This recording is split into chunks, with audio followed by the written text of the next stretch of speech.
Welcome, everyone. Dr. Anthony Criniti IV here, also known as Dr. Finance. You're on the Dr. Finance Live podcast. We got an amazing guest today. We got Dr. John DeMartini.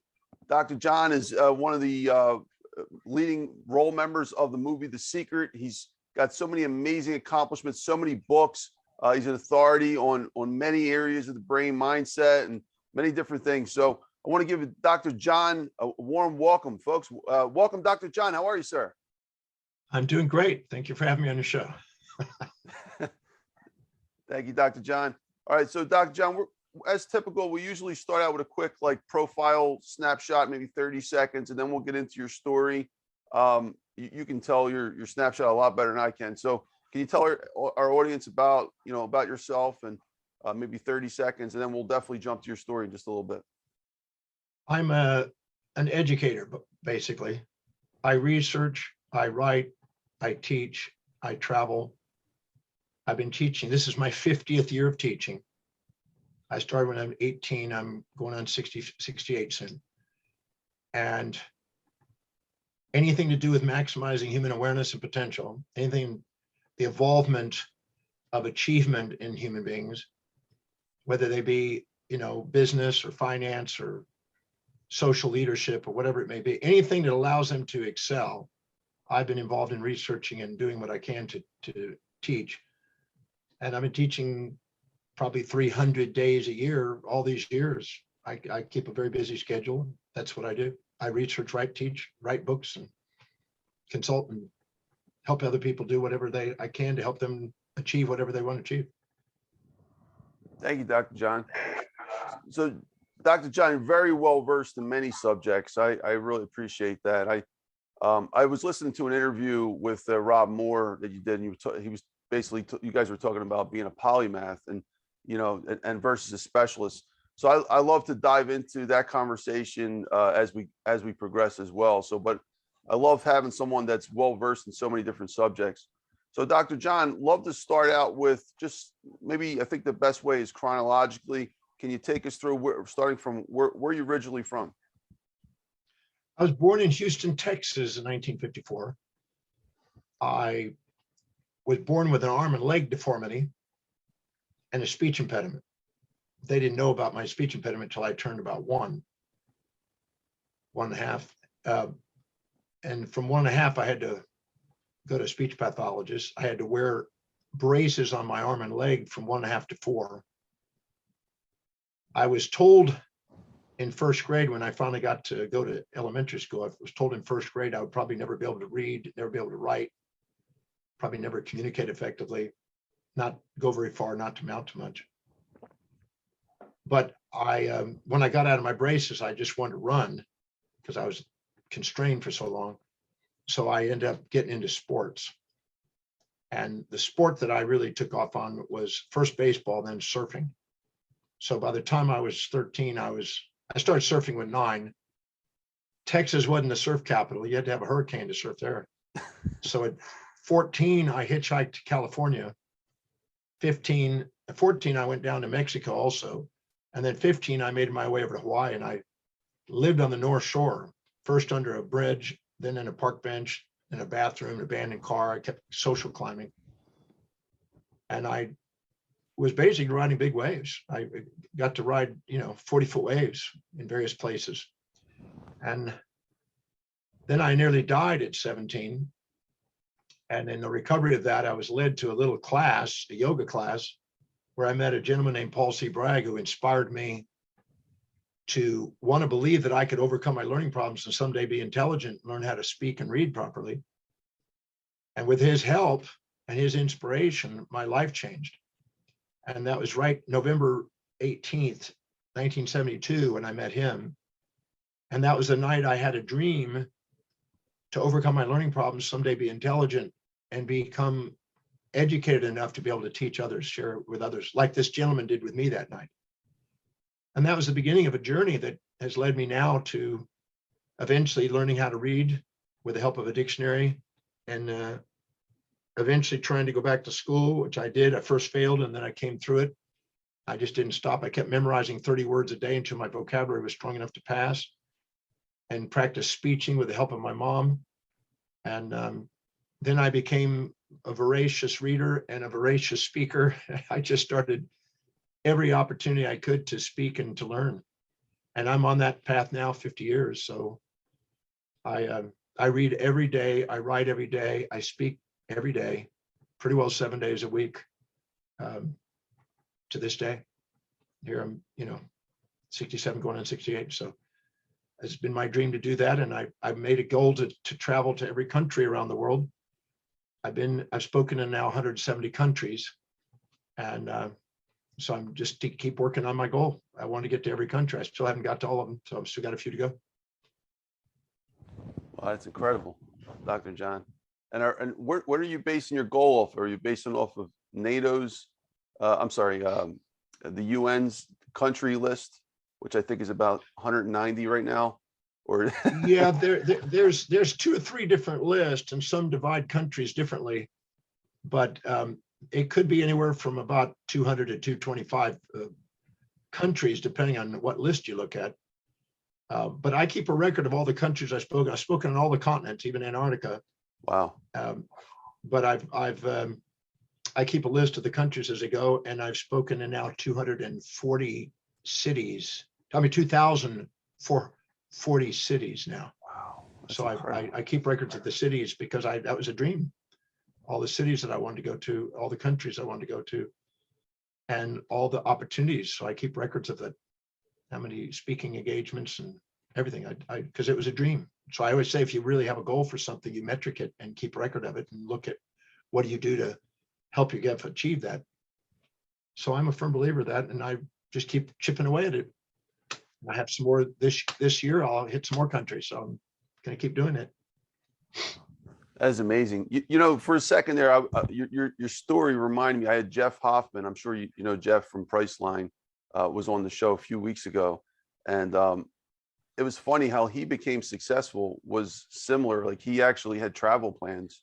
That was his goal, to travel the world and all this stuff. So he did it through Priceline. He created Priceline for traveling, and then after he was done, he started with the travel kiosk, and then he went to Priceline after. The whole thing has been travel, but really to meet his ultimate goal of speaking everywhere. And I'm hearing your story. I'm seeing a lot of similarities, and the main theme is that you can design your life from the beginning to meet your many of your goals, and still find a great way to do that. And through your method of speaking, you're able to do that. Yeah, well, when I met Paul Bragg in 1972, he said, you want to set goals for yourself, your family, your community, your city, your state, your nation, your world, and beyond for 100 to 120 years. And that what you think about, what you visualize, what you affirm, what you feel, what you write about, and what you take actions on becomes your destiny. And so I started master planning my life at age 17 and living by design and not just duty. And I have a 33-volume, multi-thousand-page master plan objective book with all my metrics, all my goals, all my achievements, everything sitting in there, including a posthumous biography of how I want to be perceived after I pass, an obituary. I mean, I have everything mapped out. And if somebody saw that, and I have some of my students that have read through this, they're brought to tears and they're kind of blown away. They go, you spent thousands of hours on this. I said, I know. I work on it every single day of my life. And I mean that sincerely. Every single day of my life, I work on that master plan. And every time I get, like right now, you're already in the plan. Can I show you what I'm talking about? Can I show you? Yeah, absolutely. I love to see. Let me see if I can. Oh, you have to, you've got me disabled for sharing a screen. Oh, okay. Yeah. Let's see. I don't know how this will show up, Dr. John. I'm just a little worried about the recording. Okay, that's fine. Never mind. Well, on there, I've already typed in, had the opportunity to be interviewed by you today, and I metric that under podcast. So I could show you literally how I list the podcast, I list your name, I list this, I put the picture in there. I keep records of every podcast, every webinar, every seminar, every keynote speech, every TV show, every radio show, every whatever I'm doing that's reaching people, every consult with leaders, every consult with CEOs, every consult with companies, every consult with prime ministers or presidents, celebrities. Everybody that I'm working with, sports personalities, I've got a record. Everything has a place, and I'm metricing the goals of what I set out to do. All the cities, all the countries, how many miles. I've traveled over 20 million miles now. Every detail is mapped because I had that as the intention. Every country, I keep records of it. Everything that I set out to do, that I wrote out that I wanted to do, I keep a record of it to make sure that I am making progress on it. And I either do one of two things. I either come up with a new strategy to make sure it's moving more efficiently, or I refine and get more real about my objective. But one way or the other, I make sure that I'm accomplishing what I set out to do. Sometimes I've had to readjust fantasies that I had to make sure they were real objectives. Sometimes I had to go and update my strategies to get the objective. And I've done both of those on the journey as I learn to discover who I am. When did you start, when you first start journaling your life? What age? So you said 17? The day I met Paul Bragg. I started to read whatever my goals were. And every time I would read it, I would edit it. And then I would rewrite the whole thing. And I'd read it and refine it, edit it again, and then redo it again. And it started out on a piece of paper, on a pencil. In 1972, my little mission statement got put from there into a typewriter in 1973, and then onto a Tandy computer in 1982, and then into obviously a regular PC after that. And my mission statement's been updated 80 times, but my master plan has been refined daily. So that's thousands of times. But right now it's 33 volumes because I also take pictures. Like I just met with Earl Maynard, who's an actor, two-time Mr. Universe, and also a famous wrestler. And I have some friends, Rick Titan, who is a famous wrestler, and other wrestlers. And so I had lunch with him and dinner with him, and then watched his movie together with him. And so I document a picture with him and the meetings. I put them under the category of famous sports people that I've gotten to work with or interact with, right? And so I keep record of every detail to see what I set out to do, because I wanted to. When I was 18, I watched this movie called Kung Fu by David Carradine. Oh yeah. Yeah. And I thought, he said that one day, that, master. And I thought, I want to be a master. So I said, I wanted to master my life. And I defined what that was. And then I wanted to meet masters. Anybody that had global influence, that's done extraordinary things, that's left a mark in the world, that is touching the lives of people in all the countries around the world. I wanted to meet those individuals. So I mapped out who those people are, and I find ways of interact with them, because I'm a believer that if you associate with people that have global impact, you get to have global impact. And I keep records of them. And there's over 4,000 of those individuals that have global impact that I've gotten to interact with now. And I got pictures and maps of it just because it was my own goal. I don't show it to anybody except a few of my students sometimes when they ask. It's all just private for me, but it's a document about how you can exemplify and live by design and create your reality. Because the reality is, here's the date I documented I wanted to accomplish it, and here's all the proof of the accomplishments along the way. So I'm a firm believer that you can live by intention. And that is if you're setting goals that are really congruent with what you truly value, and not fantasies and whims and unrealistic expectations. You have to be really truthful about what you're committed to, what your life really demonstrates.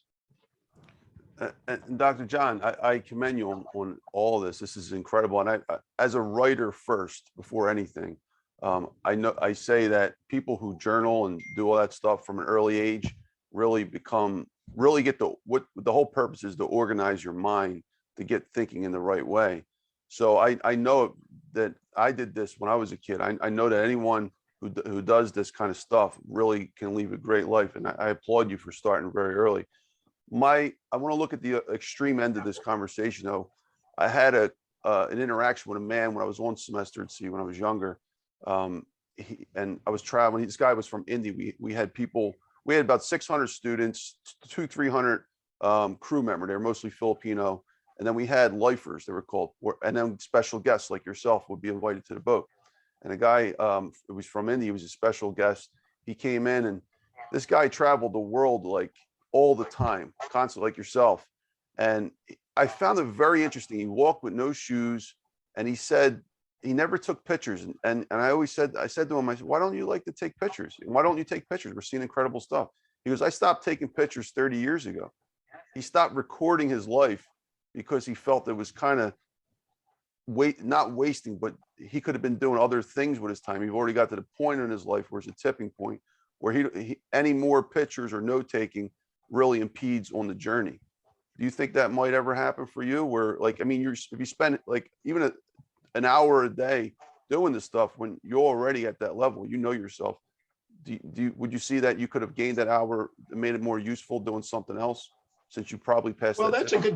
that's a great question. And I've wrestled with that question periodically, but the fulfillment of seeing the document and the inspiration that I know it will leave behind, and the gratitudes, because I keep a record of gratitudes. I get anywhere from 5 to 50 gratitudes a day coming in around the world.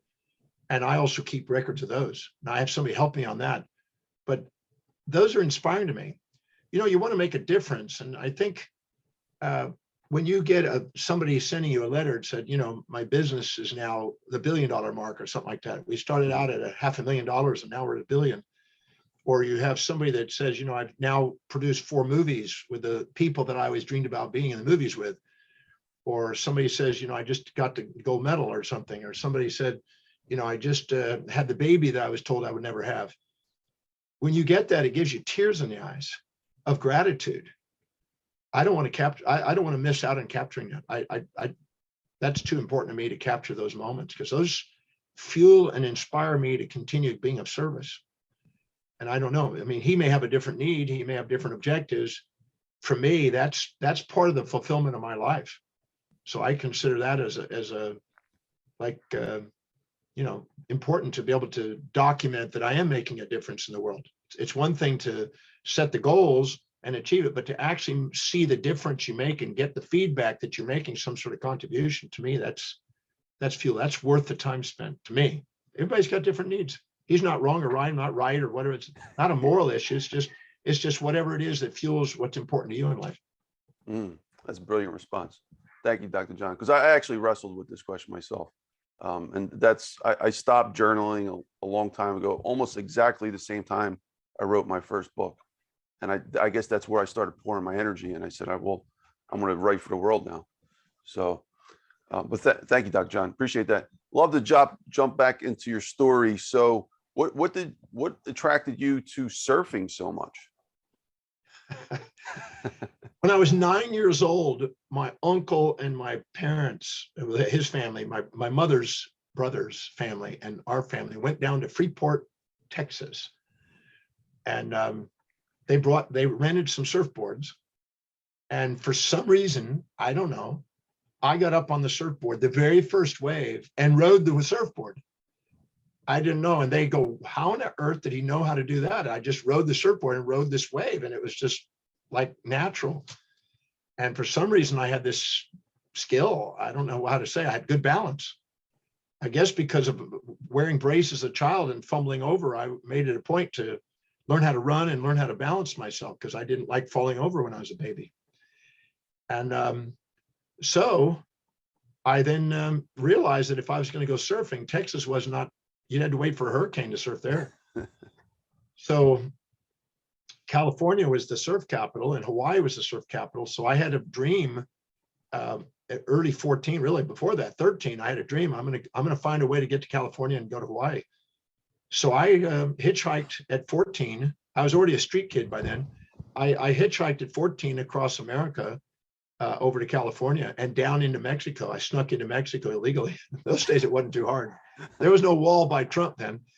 And I snuck in and out and got back into the country and into Mexico without even going through paperwork, and surfed down there, you know, down all the way to Acapulco and Vio to Escondido, and then back. And then eventually at 15, I panhandled enough money on the beaches to fly for $86 over to Honolulu. In Honolulu, I hitchhiked out to the North Shore and I slept under a bridge for a while, then at a park bench, right at Eakai Beach Park where Pipeline is, and learned how to surf bigger waves. And I surfed Outer Reef and big waves there, and Waimea Bay and Sunset Beach and all the great spots there, and rode big waves. Now I've surfed all over the place, from European surf to South American, and I've been all over surfing now. I got my surfboard here with me. Oh, you still surf? I just surfed in Tahiti recently, and I surfed in Ecuador, and I surfed in Hawaii recently. So all three places I just surfed just recently. Wow, that's super cool. So when you were here, I just want to step back for a second. So and you don't have to answer this if you don't want, but a little personal, but wasn't your parents concerned? You said you left at 14, 15. I mean, was it, were they looking for you? I left home at 13. Okay. It's a funny story. I don't know if this is appropriate for a podcast, but it's a funny story. Yeah, I'm okay with it if you are. Yeah, my dad and I were playing in the barn. We had a barn in the back of the house where we held our tractor, and we had a pool table in there, small little barn. And we were playing pool in the afternoon. And then I said, Dad, I need to go in and get cleaned up. I'm going into town. And those days we were 13 miles from the city, so I had to hitchhike or ride a bicycle. And most of the time I've always found a ride within 30 minutes. I was in town usually. So I told him I'm going into town. He said, son, you've been into town most days this week. You need to stay home tonight. And I said, well, no, I'm going into town. I've got already plans, and I've already got meetings with people and stuff. No, son, you need to stay home tonight. And he was trying to make me stay home tonight. I didn't want to tell him that my best friend's buddy's parents went out of town, and he's got the house to himself. He's got his chick over there. And I had this other girl that was going to meet me there, who was also 13. And those days you sat and did long kissing. You know, you did these French kisses for like an hour. When you're 13, you kiss this girl. And I didn't want to pass up kissing a girl. That wouldn't be cool. So I told my dad, no, I'm going into town. And we had a bit of a rough thing. He says, well, if you go into town, you don't come back. And he's just doing what a dad does, you know, trying to keep you home because I'm out a lot. And I said, well, then, okay, I guess I won't come home, because I was not going to pass up this chick, right? Because she was a hottie. So I packed up my little bag and just started walking away. And my dad he just said, if he's going to be a man today, he's going to be a man today. Now, you got to realize that I had learning problems as a child. And my dad had to teach me how to be street smart. And he had made me accountable. And I had to pay $7.50 a week to live at the house and pay for clothing, food, and rent, and working around the neighborhood and doing landscaping and things. He was trying to teach me how to be street smart because he didn't think I was going to finish school because I wasn't able to read. I made it through elementary school only by asking the smartest kids. So he prepared me for an entrepreneurial life in some respects, even though it was probably going to be, you know, landscaping or something, because I was good with that kind of stuff. But when I took off that day, he said, all right, you're a man. You've made a decision. You're now a man. You're on your own. You're going to have to fend for yourself, take care of yourself. I've trained you well. Be on your own. And I did. Now, I'd lived on the streets. I stayed at some friends' houses for a few nights. I lived in a bowling alley, the back of a bowling alley. I lived in the back of a diner. I lived in a park. I started, you know, doing street kid stuff. And sometimes I meet chicks and they'd let me stay at their places. You know, I mean, it was an adventure. And so by the time I was 14, because that happened about 2 months before I turned 14, I was, you know, getting the hang of it. I knew how to survive on the streets. And I just said, I would communicate sometimes with my parents. I'd, you know, give them a call or collect call. And I'd say, I'm now doing this, and they're checking up on me periodically and said, well, if you're a grown boy, you know, you're figuring it out on your own. I said, I'm going to California. And they said, well, you know, we'd like to see you. And on the way, they gave me a ride to the freeway. They literally took me to the freeway to drop me off and said goodbye and made sure I had $13 in my pocket. That was my money. I earned it. But they made sure that don't go less than $13 in your pocket because they could put you in jail for vagrancy. And off I went. And I had a fantastic adventure. I mean, I the first night I was on the road from Texas, I ended up going from Houston to Austin. And I spent the first night in Austin. Well, I had this chick number there, and I called her up. and we went to the Armadillo Club, and Ted Nugent was playing. And then afterwards, because the chick was so hot, she got invited back to the party. And so I spent the evening with Ted Nugent, the rock star. So my first night on the road hitchhiking to California was Ted Nugent rock thing till 3 a.m. And then a couple of days later, I'm in El Paso, Texas, finally, and I meet Howard Hughes. He happened to be doing an El Paso natural gas deal. And he saw me on the streets, and he came up to me and he took me to a library. First, he took me to get a Coca-Cola, and then he took me to a library and told me to learn how to read, because I had started to converse with him. He was doing an El Paso natural gas deal for a brewery in Austin, Texas at the time. This is before he went off to Vegas. And so this is 1968. And then I went further. I hitchhiked back, and I finally got to Idlewild, California, and I met with Timothy Leary. And I smoked a joint with Timothy Leary in 68, Wow. and got stoned with Timothy Leary. And this is all in one trip going just to California. What an amazing experience.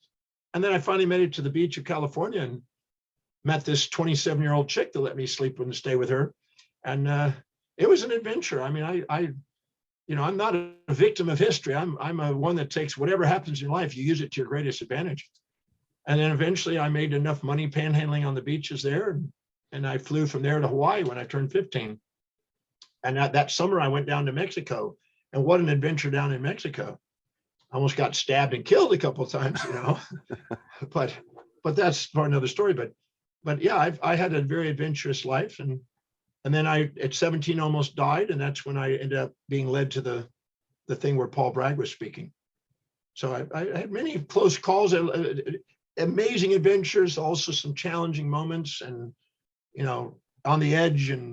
But I got to surf big waves, and I got to be in surf movies, and 3 surf movies, and a book of surfing, and some magazines. And I got to ride 40-foot waves. Wow. And did your parents, I mean, they checked in when you checked in with them from time to time, let them know you're alive at least, right? About every 6 months, I would call them collect and let them know what the status is. And they just felt confident that I would survive out there. And I'm very grateful. I wouldn't pass up what I got to experience in my life for anything. I look back and there's nothing there that I can't talk about, nothing I can't say thank you for. There's nothing there that need to hide. There's nothing ashamed of. There's just thank you there. So I'm a firm believer that, anything you can't say thank you for is baggage. Anything you can say thank you for is fuel. It's all on the way. There's nothing in your way if you really look at life wisely. That is a brilliant statement. I love it. I love it. So how was it like? I mean, being homeless is one thing, but you were kind of like home. That kind of situation is you're homeless, but it's a different context. And you had a period of probably 3-4 years that you just had instability of shelter, basic survival. Well, essential. I didn't really ever feel that I had that. I'm a firm believer that no matter what, nothing's missing. When I got to California, this is a story that's probably inappropriate to most people, but I don't really care. It's their own buttons. It's their reaction. But when I got to California, I was at Huntington Beach, California. I was 14 years old. It's 1968. And I'm sitting on the tip of my surfboard, looking out at Huntington Beach, right to the left of the pier. And I'm about to go out because it's starting to glass off. The wind is starting to change offshore, and it's cleaning up from a windy onshore day. And I'm about to go surfing. And all of a sudden, this 27-year-old strawberry blonde, beautiful, wavy blonde chick comes up to me and looks over my shoulder, and she says, "Are you a runaway?" And I said, "Not exactly. My parents gave me a ride to the freeway." And she said, "Oh," she didn't know what to say about that. She said, do you have a place to stay? And I said, "Well, I'm staying here on the beach." And she said, "Well, you can't stay here on the beach because they have a curfew at 10 o'clock unless you go down to the cliffs about a mile or so down." I said, "Well, I guess I'll go down there." And she said, "Do you need a place to stay?" Now, when you're 14 years old and you see a super hot 10 on the Richter scale, 27-year-old that says you need a place to stay, it doesn't take a genius to figure out, to go, sure. So I started walking back with her, and she was making swimsuits at this little boutique there, and saw me out there on the beach and decided to come out and see how I was doing. So I walked back to her place, and on Indianapolis Street, 2 blocks from the beach. And she says, I'll wash your clothes, I'll cook you some food, go take a shower, you know, etc. So I go take a shower, I clean up, she's washing my clothes, she's cooking me some food, we sit down and have a great dinner, some spaghetti. And she said, asked me about her life, and I told her what is happening and a little bit about her life. She said she was married and her husband left, and she didn't have an income, so he got the child. He came from a wealthy family. She got left with hardly anything, and you know, she's trying to make her get her child back. And when I stopped and looked at it, she when she finished our conversation, she went in the kitchen to clean up, and I started to go up in the thing because I was going to rest in this waterbed upstairs. She had this climbing stairway that went up into the attic that had a waterbed up there, and I was going to sleep in the waterbed. Well, she goes and cleans up in the kitchen, tinkers with it, and up she comes, and she's there with me, and she stays with me, and I'm like going, this is the deal of the month, you know, and all of a sudden I realized that my mother's age plus my girlfriend's age, if you add them together and divide by 2, that's her age, and so she was representing a mother and a girlfriend, mother taking care of me and a girlfriend for closeness. And I was representing a son. If it took her son's age and her husband's age and put them together and divide by 2, that was my age. Because she had a husband that was a couple of years younger almost.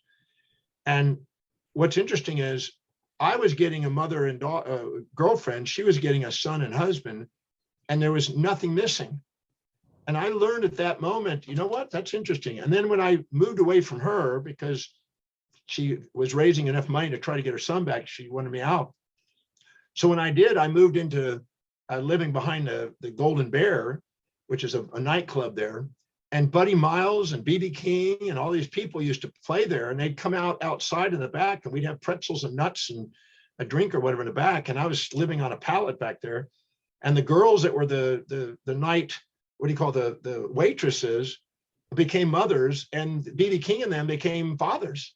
Wow. And so I now had a mother and father in that way. And the girls on the beach that I was meeting all over the beach, which are hot chicks everywhere, were the girlfriends now. So there now became the family dynamic. And then I all of a sudden got a job at making smoothies at this little place at Jack's Surf Shop. And Jack, that owned Jack's Surf Shop, and the girl that ran the smoothie place became a mother figure, and the girls on the beach were again the girlfriends. So I watched my family dynamic morph as I was going everywhere I did, and I realized nothing's missing. So I never felt like I lacked anything or missed anything. And I was okay with the idea that I could curl up in my duffel bag and sleep. It wasn't overwhelming to me. So I never felt like I had anything lacking. And it seemed like everybody would go out of their way. If I get a ride hitchhiking, there would be another part of my family. And they would say, hey, can we get you some dinner or something like that? I even went sometimes when I was hitchhiking through Van Horn, I think, Texas. I went into this diner, and the lady said, she saw me going up and down the aisles looking for food left on the plates. I was just going to sit down and scarf some of the food that was left over. And she saw me, and she said, sit down, it's on me, whatever you want. And so I had a mother, and then the guy that was there, that was also cooking, he came out and he became the father figure. And right at that moment, there was a girl there that was saying, he says, are you local or not? And I said, no. And that became the girlfriend. So I watched these transformations going on. And I thought, you know, there's something of a higher power watching over me and making sure everything is taken care of. I don't miss stuff. And yes, I have times when I'm sleeping in on a vent somewhere or on a pallet somewhere, but that didn't seem like overwhelming to me at that age. It's like an adventure, because I met some amazing people on that adventure and surfed with some great surfers. Dr. John, what I'm hearing from you is that you're actually a master of resourcefulness. Like you were always on the hunt to find the right situation to fill gaps in your life at that moment. And it was kind of a test. Well, I'm not even on the hunt. I've just become aware that nothing's missing. Right. Awareness. You know, I was in Nepal and I met with a Bonpa Lama there. We had an hour dialogue together. It was quite amazing. And he says, you know, nothing missing. I said, I totally understand. I always tell when people come to me and say, well, I'm missing a boyfriend, or I'm missing my soulmate or something like that. I go, what are you missing? Write it all down. And then who's providing it? And I make them aware that it's in one or many forms. Nothing's ever gained or lost. It's just changed in form, and there's nothing missing. And then they realize that, they go, wow, my unconscious motives have created in this form. And I'm protecting myself from being with one person because I've been wounded by the past in my perceptions. And I've diversified everything I'm looking for in a mate in a variety of forms to protect me from being wounded again. So then you realize that you're creating your reality unconsciously. You might as well become conscious of it. Mm. And so I'm a firm believer that nothing's missing in people's life. And that's how you have fulfillment in life, when you realize that. Fulfillment's not going to happen if you keep thinking there's something missing and empty all the time. Mm. Wow, that's wisdom right there. Thank you, Dr. John. Appreciate that. Just as a side note, I actually, in addition to semester C, I backpacked throughout Europe for 6 months the next year, worked the whole summer to come up with the money. I had $1,000 and a Euro pass and managed to go through many countries. And I lived kind of like what you were talking about. From basically, people can say it's hand to mouth, but I see it the way you see it. It was like moment to moment. What am I going to meet now? Like, everything was an adventure. I never worried about, oh, I'm sleeping on a subway next to refugees. Serbian war was happening and there's planes flying over me. I don't care. Like, it's okay. And I would find someone, and someone would help me and I would help them. And actually, when I look back on it, Dr. John, I wonder if you think the same way. I think of that moment as a test to life itself, my test to life, and whether or not you want me here. You want me here, you show me you want me here. And it did, it provided, and it helped so much. And that's where I get all this fuel from. I saw the good of humanity, and now I want to return that favor, So Yeah. do you feel the same way? Yeah, absolutely. I was let's say this is 1976. Yeah, 1976. It's summertime. School just got out. And so I said, you know what, I'm flying over to Kauai. I'm going to go surfing Kauai. And I'd been working a little bit as a plumber and a few other things to get a little cash to go to surf in Kauai, right? And for $126, $123, you could fly to Kauai, through Honolulu over to Kauai. And so I was headed, and my brother-in-law gave me a ride to the airport early in the morning, 7 o'clock. He had to go to work by a certain time. When I get there, there's a guy from Braniff Airlines, which is no longer in existence, but he came up to me and saw me sitting there with my surfboard, and he was at a cantina and getting ready to have a coffee. And he said, "Going surfing, huh?" And I said, "Yes, I am." And he says, "Where are you headed?" I said, "Kauai." He gets his coffee, comes and sits across from me. He says, "Have you ever heard of Chicama Bay?" And I said, I got a magazine and I'm looking at it right now, in a surf magazine, Chicama Bay. That's interesting you asked that. I'm looking at it right now. And he goes, "Well, let me tell you, I work with Braniff Airline, but Pan Am has a student standby excursion fare. You can go to 6 countries for $126. 6 countries for the entire summer, and you get on and off, but you just got to go standby, but you always get on. And if you do, you can go surf all over, from Peru to Ecuador to Panama to Nicaragua to Costa Rica, Peru, El Salvador. You could surf all 6 locations all this summer." And I thought, cool. I thought of all the good spots that I could hit, better than even Kauai. So he organized the change of flights. Didn't cost me anything. I actually saved $3, I think it's 126 now, 123. And I'm off to Miami to go to Peru, right? I leave at about the same time, but I'm now going to Miami instead of Kauai. I wasn't thinking, because I didn't realize it's winter over there, I needed a wetsuit. I didn't have a wetsuit because I was going to Hawaii. And on the flight from Miami to Peru, we get hijacked by a Cuban hijacker.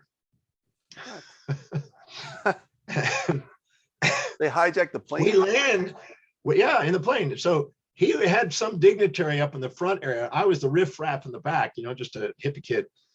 And they had this kerfuffle up in this front, and they landed way off from the terminal in Peru at Lima.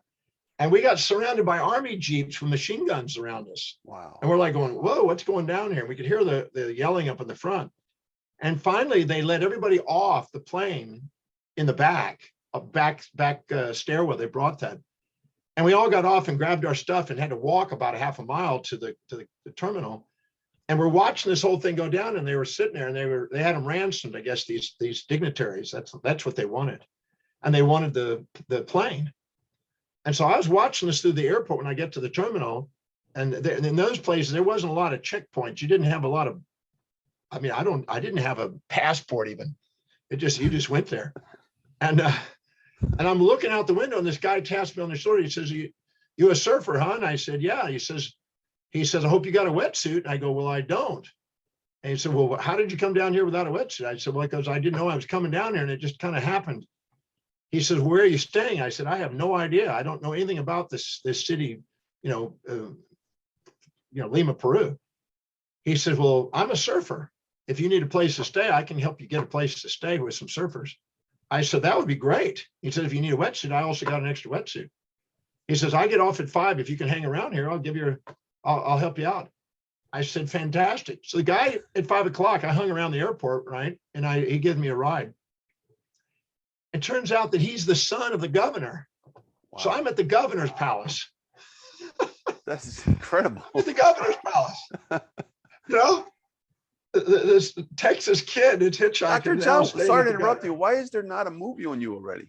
I don't know. We're filming documentaries. I've been in 50 movies, 50 documentaries. We've got another one going on in about 2-3 weeks. But what's interesting is I'm at the governor's palace. I'm having dinner with the governor and his son. And the governor tells me, if you come to our country, you must see Machu Picchu, the Inca fortress. Mm. So I went to surf Chicama and surf Miraflores, and then left my surfboard at his place and hitchhiked to Arequipa. And from Arequipa, I took a train ride into Cusco, which is like $5. And then went up to Machu Picchu and had this amazing experience with this French Canadian chick, and just had this amazing journey up there in the Peruvian heights, What year was this? Came back. This is 76.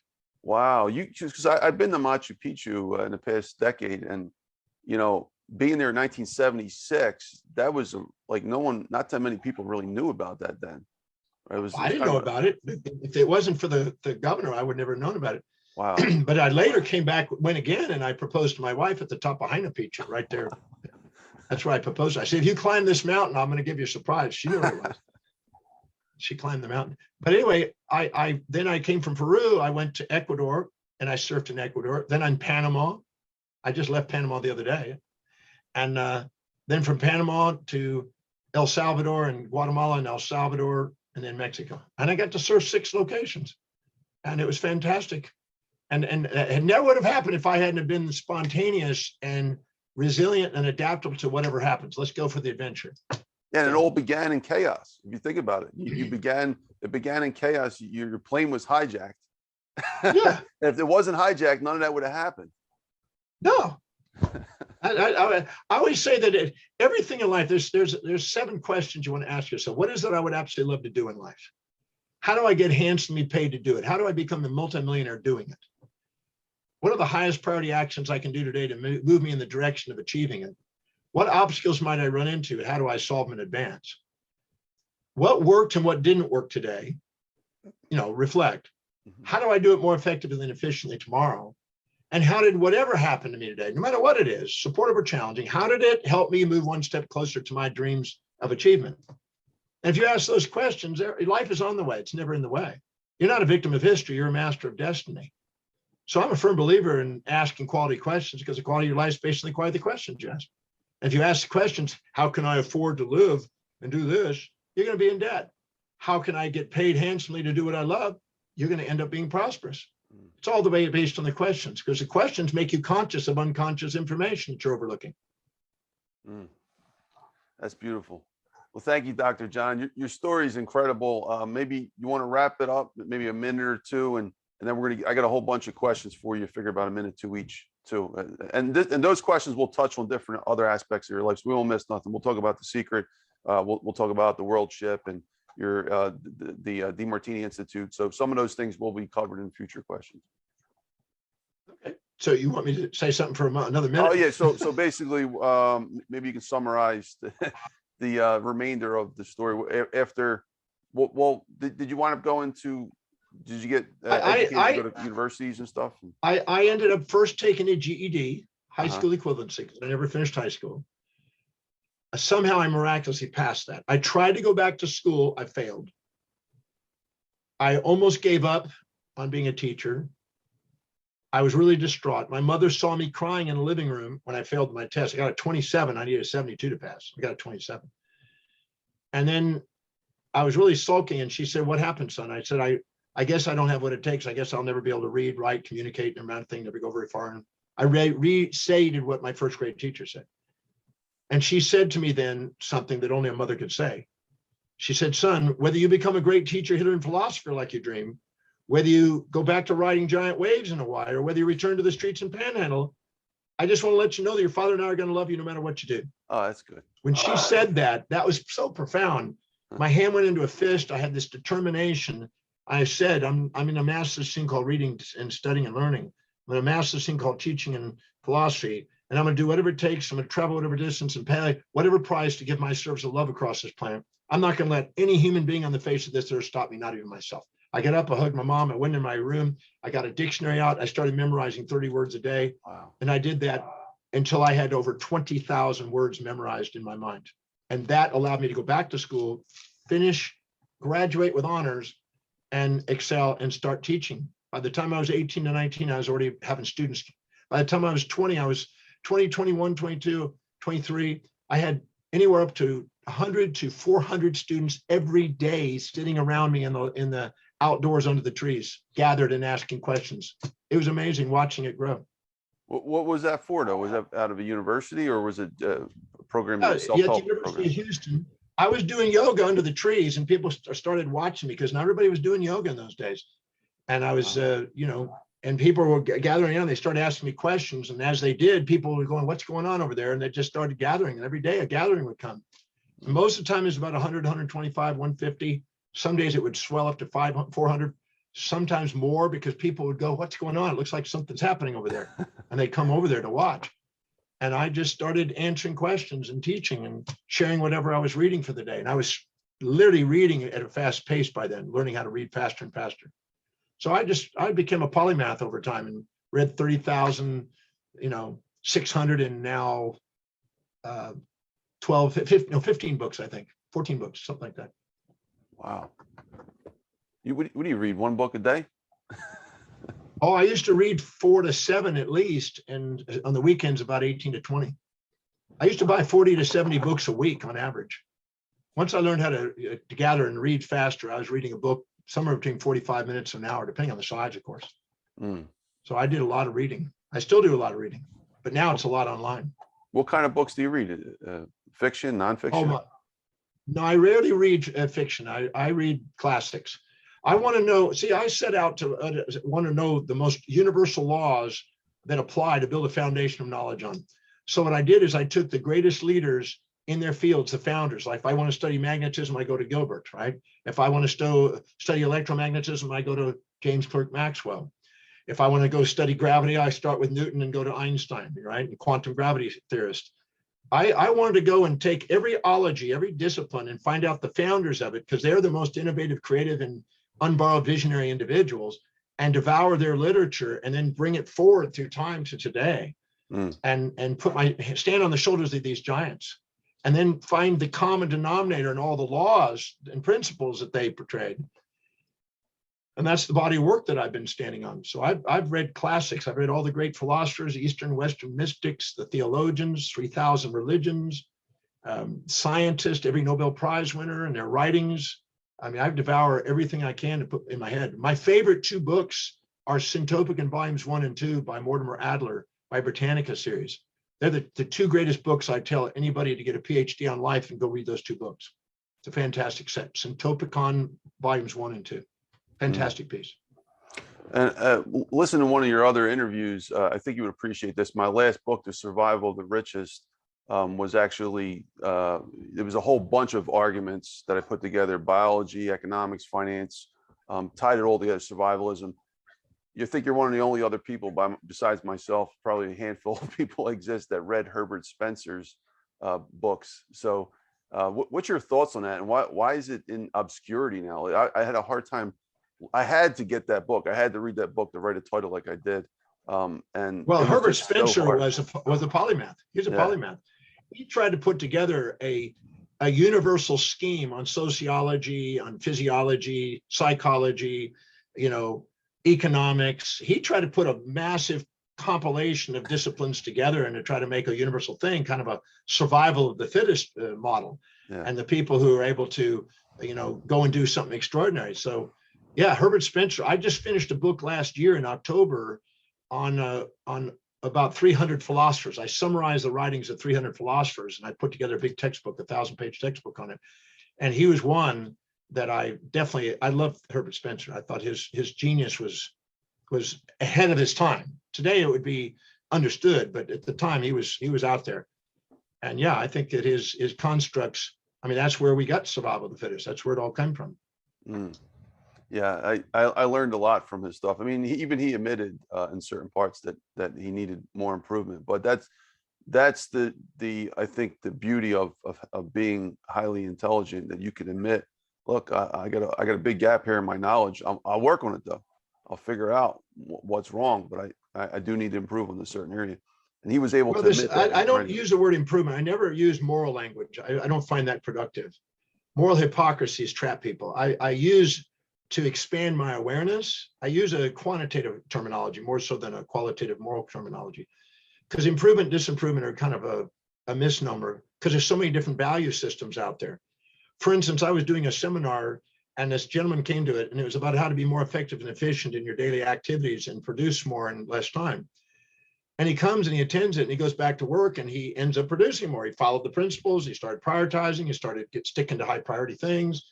And his boss gave him a raise and gave him a promotion. And he saw the difference. The boss said, you know, ever since you went to that DeMartini seminar, man, have you improved? But then what happened is, because of that, he was wanting to go to work. He was engaged. He was making more money and he was focused on that. And he was less focused on his family. And so his wife said, ever since you went to that damn DeMartini program, you've disimproved. Because her value system was children and family, and his value system, the boss's values, was business and finance and wealth production.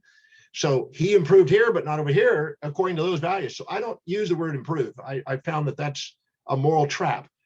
I'm about refining and mastering the skills that are most meaningful and priority in your life to excel in what you feel is your calling into the service of life. But I don't put the moral constructs on it. Thank you, Dr. John. So, Dr. John, I'd like to move into some questions, really revolving around your story as well. And first of all, I want to start with your books. Can you maybe summarize your books in maybe 1 or 2 minutes? Just, you got a lot of books. I think you said 40 plus books. Just tell us. We got 20. We have 20 more coming out. We got 10 in the next 5 years in one company and 10 in another company. So we'll have 20 more books coming out in the next 5 years. But what the books are self-help, light, personal development type of books. About what you think about, you can bring about, these kind of things. But one of them was called The Breakthrough Experience, and it's basically how to break through limitations in life. Another one is about values factors, so you can start setting a congruent goal in life that you'll live because your life demonstrates your values. Another one is on 60 things you can do to have an amazing life. This 60 actions, that really basic, important action step, but really down to earth action steps you can do to have an amazing life. Another one is basically, Inspired Destiny, on how to direct your destiny and take command of your destiny and live an inspired life. Each book has a different topic. One's on how to make a hell of a profit to get to heaven, on transcending the moral constraints that people have about money, which, I love what you said about on your statement as you come on about it's neither good nor evil. It's just a pathway. And so there's books on any of the 7 areas of life. So mind development, career development, financial development, relationship development, social leadership development, physical fitness and health. Count Your Blessings was for that. The Healing Power of Gratitude and Love, Inspiration and Existential. I've got books in all those areas and lots of text around that. I've written almost 300 books, but 40 of them are these self-help kind of personality ones. The rest of them are manuscripts and textbooks. They're not for the general market. Out of all those, how many of you actually are like your main author ones? So I'm assuming they include co-authoring and stuff like that, right? 300. No, those are just mine. Co-authoring, God, I'd have to go and count them. I've got a list. I'm at right now over 600 books that I'm referenced in other people's books. Wow. And of those, I think 80 of them are co-authored books where I've got a chapter in, a series, one of chapters in books, about 80 of those. Wow, that's incredible. Yeah, I set out when I was 23. When I was 23, I set a goal. Isaac Asimov, whatever, was was referenced in all these books I was reading at the time. I said, who is this guy? I want to study this guy. He's a science fiction writer, science writer. And he was in a lot of books. And so I set a goal when I was 23 to be referenced in 1,000 books. And I am certain that'll reach that because the numbers are growing every year. We're averaging around 40 or 50 books a year that I'm being referenced in or have some sort of reference in the book. So that was a goal. And that was a set goal that I want to make enough contribution that 1,000 books would reference my work. And we're getting there. We're almost there. Within a decade, it'll be done. Yeah, I believe you have a significant value to add to the world, that just happens exponentially. And the further you go into time, like just take Charles Darwin, for example. He can't help, he's dead, but he can't help but being referenced in almost every biology book that ever exists that comes out. They have to put his name in at least once. So it's exponential forever. But not all of his beliefs are honored by science. He also had some beliefs that they didn't like, but what they in the paradigm of the science today, the parts that fit the paradigm, they get continued, and the rest of them can become obscured until another paradigm comes, and then we're now ready for his other ideas. A very good afternoon to you, dear residents and guests. It's Captain Mark here on. Okay, I'll pause it. For that. Oh no, that was absolutely cool, Dr. John. So folks, we're actually back. I paused it for just a moment. This is my first interview of someone on a cruise ship, but it's not just a cruise ship. We're going to talk about it a little bit. He's on the World Cruise. The ship is actually called the World. It's a famous boat. So we'll talk about it in a little bit. No, that was really cool, Dr. John. I enjoyed that. Made me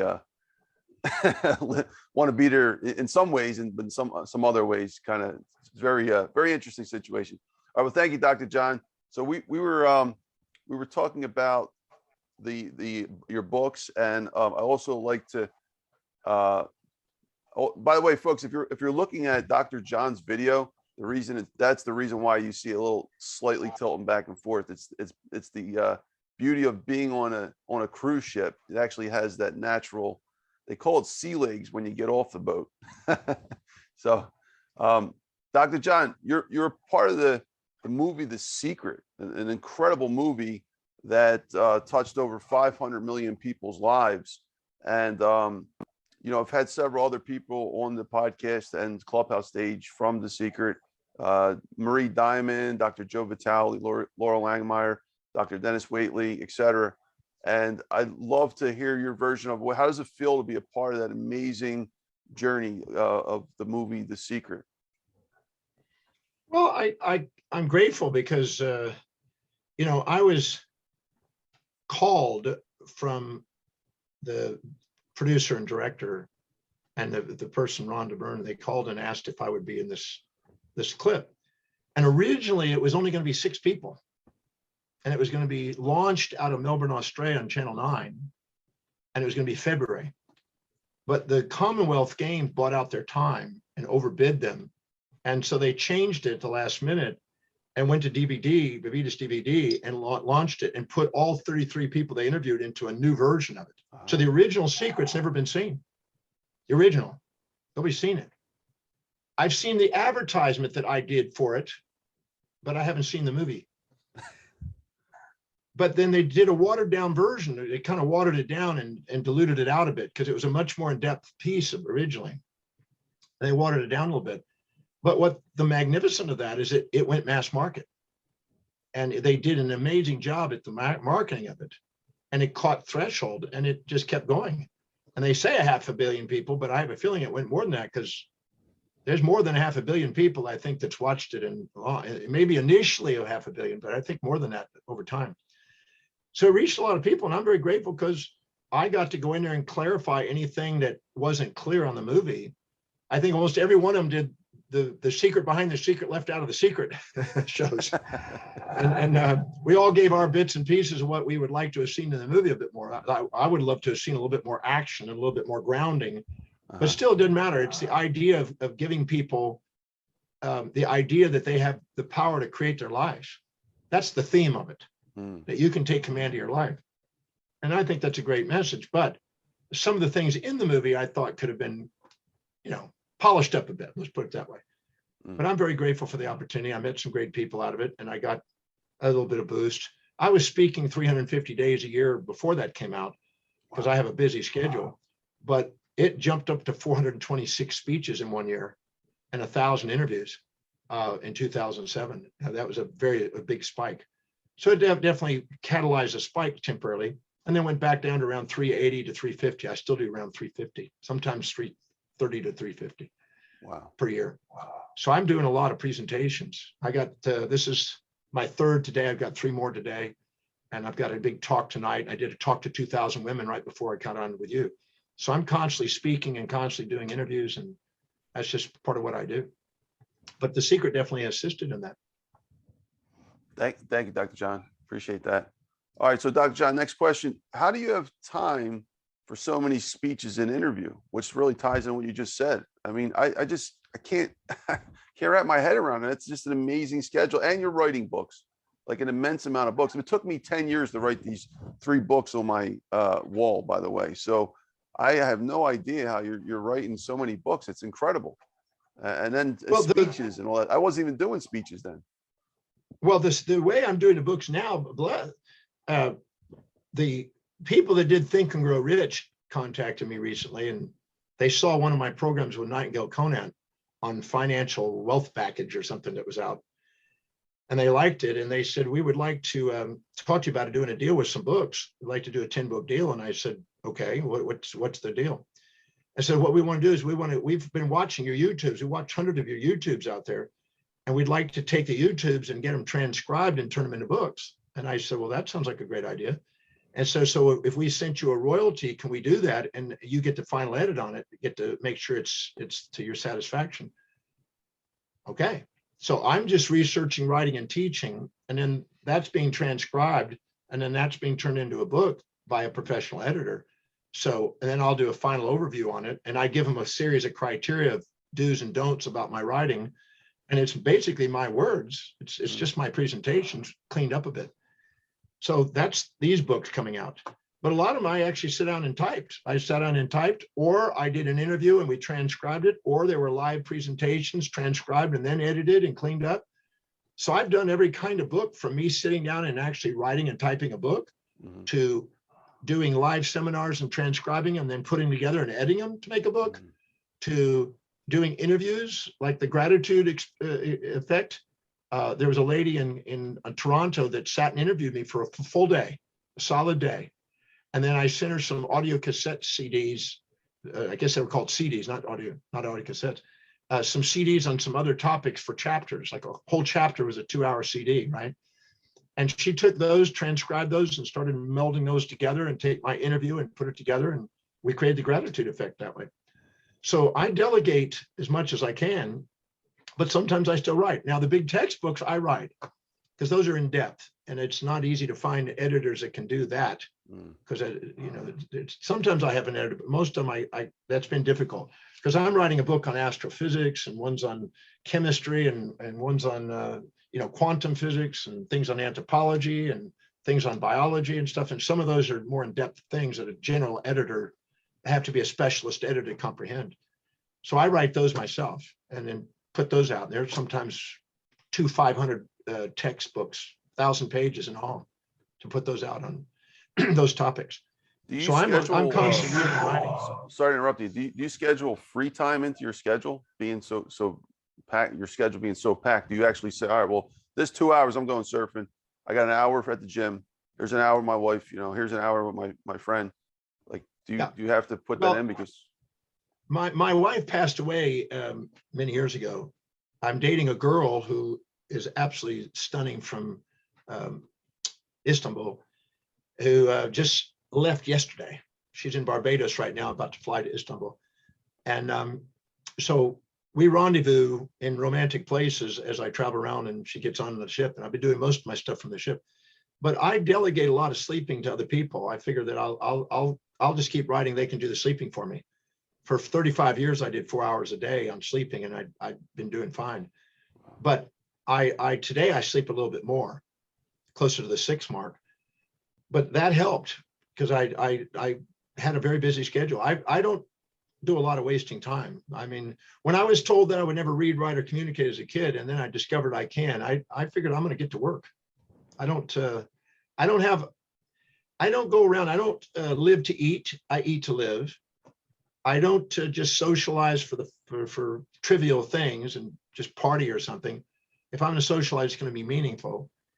And most of my social life is my audiences. I have thousands and millions of people around the world that I'm interacting with every day. So I don't feel like I have a lack of social life because I'm in front of so many people. And I've got a meaningful girlfriend who is also a movie star and also a famous singer. She's got a busy schedule. And so if we were together all the time, neither one of us would be able to do what we do. So I make sure I get a girl that lives on the other side of the world that's busy. And so I can be traveling the world and be busy too. And it kind of works. Uh-huh. But I'm very efficient. I mean, I keep busy. I'd rather do that. I'd get in trouble. I'd be mischievous and get in trouble and probably stir up problems if I wasn't busy. That's my way of keeping out of trouble. Yeah, you and me have a lot in common. Dr. John, by the way, sorry about the hearing of the passing of your wife, so your late wife. Oh, that was a long years. That's almost 17 and a half years ago. And she was an amazing lady. I'm very grateful for that time I had with her, but it was her time. She's up at the Universal Spa, sending me Universal Express bills now. So she's up there at the spa. That's funny. All right. Thank you, Dr. John. Appreciate that. And let's talk about your DeMartini Institute. Why was it established? If you could tell us about that, maybe a minute or two. Well, I spend my life researching and teaching. And so the Institute is a research and education center. And it's not a place so much, even though we have offices around the world. It's not about being in a place. It's not like a bricks and mortar. It's people. And the whole curriculum of 80 courses that I got is the Concourse of Wisdom. It's a confluence of people dedicated to living with love and wisdom in their life. And anything to do with maximizing human awareness and potential is what we're up to. And it covers a lot of ground. I mean, it covers a lot of ground. That's all I can say. I study a lot of things, from nuclear physics and chemistry to you name it, all relating to the evolution of human consciousness and the mastery of life. And people go, well, how does that relate? Well, it does relate. The mitochondria in your cells, right, which used to be bacteria that got engulfed into another one by endosymbiosis, has little cristae down there and has little oxidative phosphorylation systems and have enzymes. Those enzymes come from minerals that are coming and forged in the nuclear synthesis of the stars. And so they're studying helioseismology of the stars and studying geology and how those nutrients came about and how bacteria are manufacturing crystallized new forms and how they pass through and eventually go into plants and eventually into animals and eventually into humans. As far as I'm concerned, they all are part of our evolution because we need those for vitamin cofactors and minerals to help us vitalize our energy. So I studied chemistry and mineralogy and geology and all those things because I'm interested in one thing. How does that help human beings maximize their full potential? How's the sun? How's the astronomy? All they relate. Because I'm a firm believer that we wouldn't be able to function if we didn't have cosmic radiation, we didn't have magnetic fields, we wouldn't have solar winds and solar particles. All those are necessary for our evolution and our life. So I'm interested in how everything relates to everything and maximizing human beings on this planet.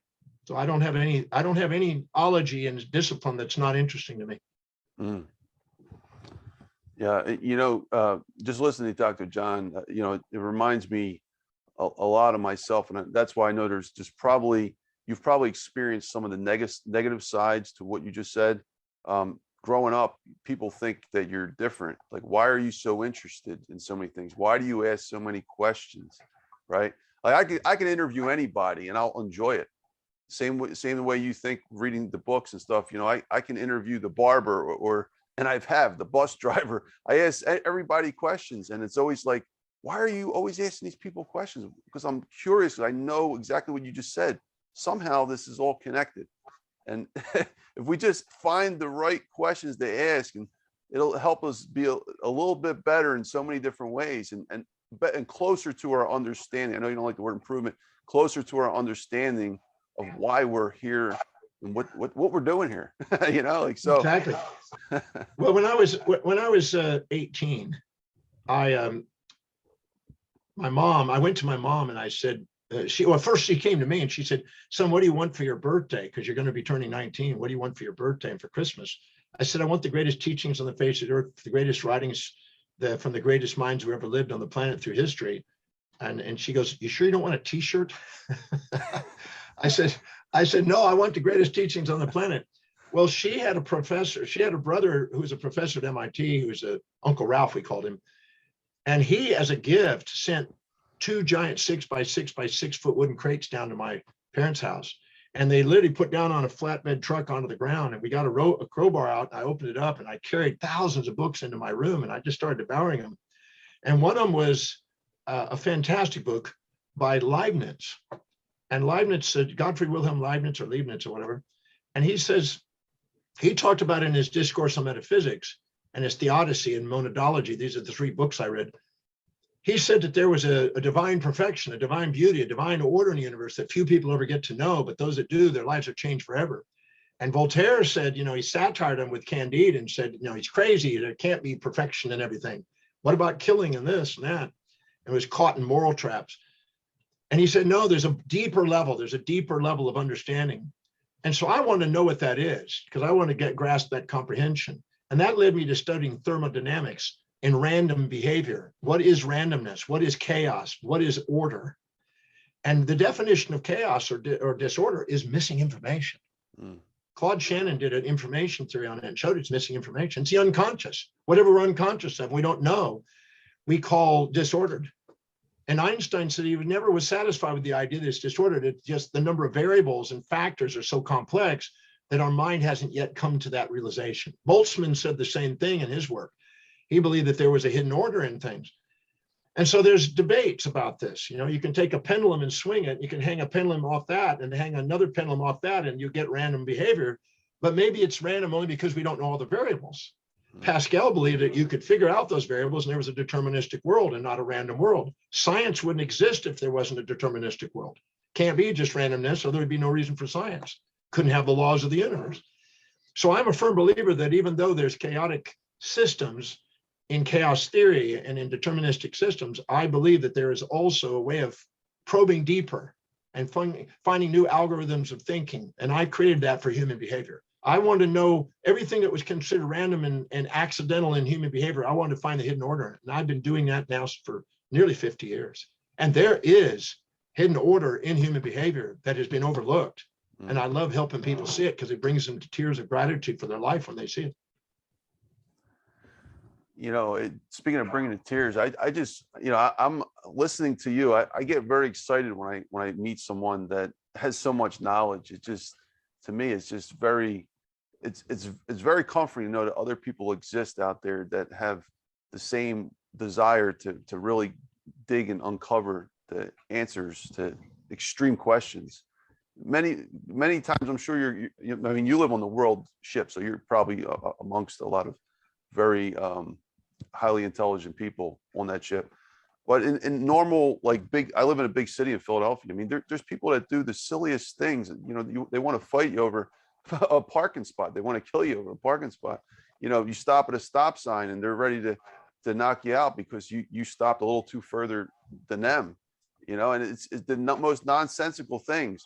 But to be around greatness and to see that there are other people, first of all, hats off to you. Thank you again, Dr. John, for being here.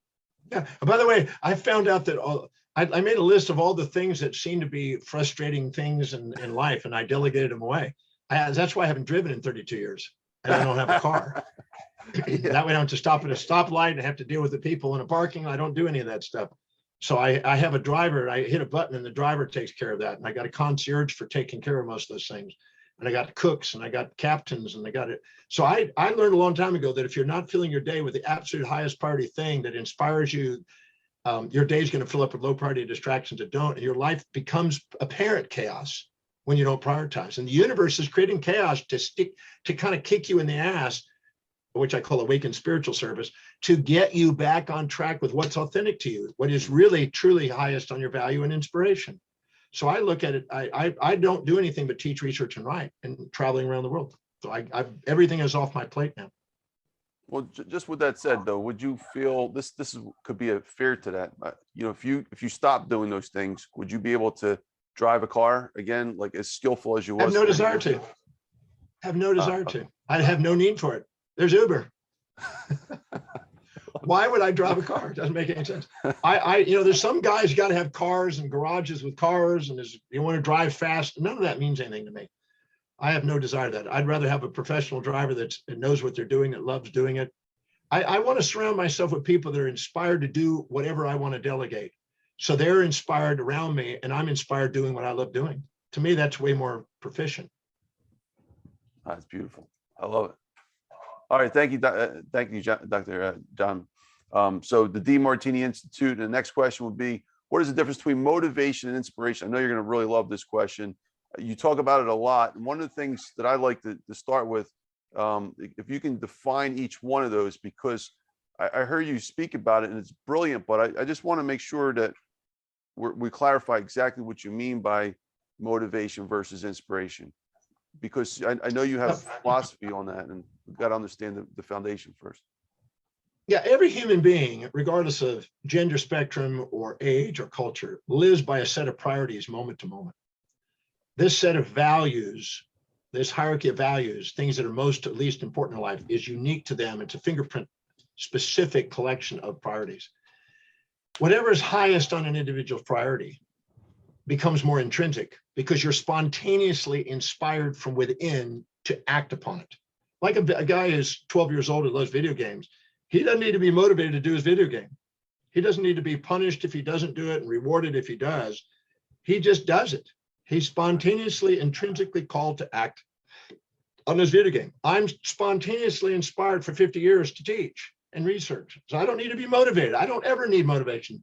In fact, you can find anybody that's had to motivate me to do that, you got a free seminar. I tell them, you're not going to find it. But anything low in my values that I find myself needing, that I procrastinate, hesitate, and frustrate on, I'm not disciplined, reliable, and focused on, requires extrinsic motivation to get me to do it. So anything that I require extrinsic motivation to do, I delegate. I let it go. I give it to somebody else. So I only do what is intrinsically called to do it. So you can tap dance to work. So you can get up in the morning and you're inspired to get up and do what you love doing. To me, you're not going to live an inspired life without delegating. You're not going to live an inspired life without prioritizing. You're not going to do an inspired life without having sustainable, fair exchange with service. So those are the three things that emerge when you prioritize and do what you love in a way that serves people. And that's the way you get prosperous. That's how you have more fulfillment. That's how your vitality goes up. When you're doing something high in your values, your self-worth goes up and your energy goes up and your leadership and expanded vision goes up. When you're doing something low in your value, it all shrinks. That's why if you want to go to the shrink and end up with immediate gratification, that's low value living. That's the amygdala. That's the survival mentality, not the thrival and long-term visionary mentality. So I'd rather be an unborrowed visionary with a unique path according to my unique fingerprint specific values and go out and be of service in my contribution and prioritize things. So I do. And living by the highest priority is inspiration. Living by lower priorities, it's desperation, because you're going to need motivation to get yourself to do it. If I wanted to cook, I'd have to be motivated. If I wanted to drive, I have to be motivated. So I delegate them. Anything I require motivation to do, I delegate. Can you define motivation and inspiration in one sentence?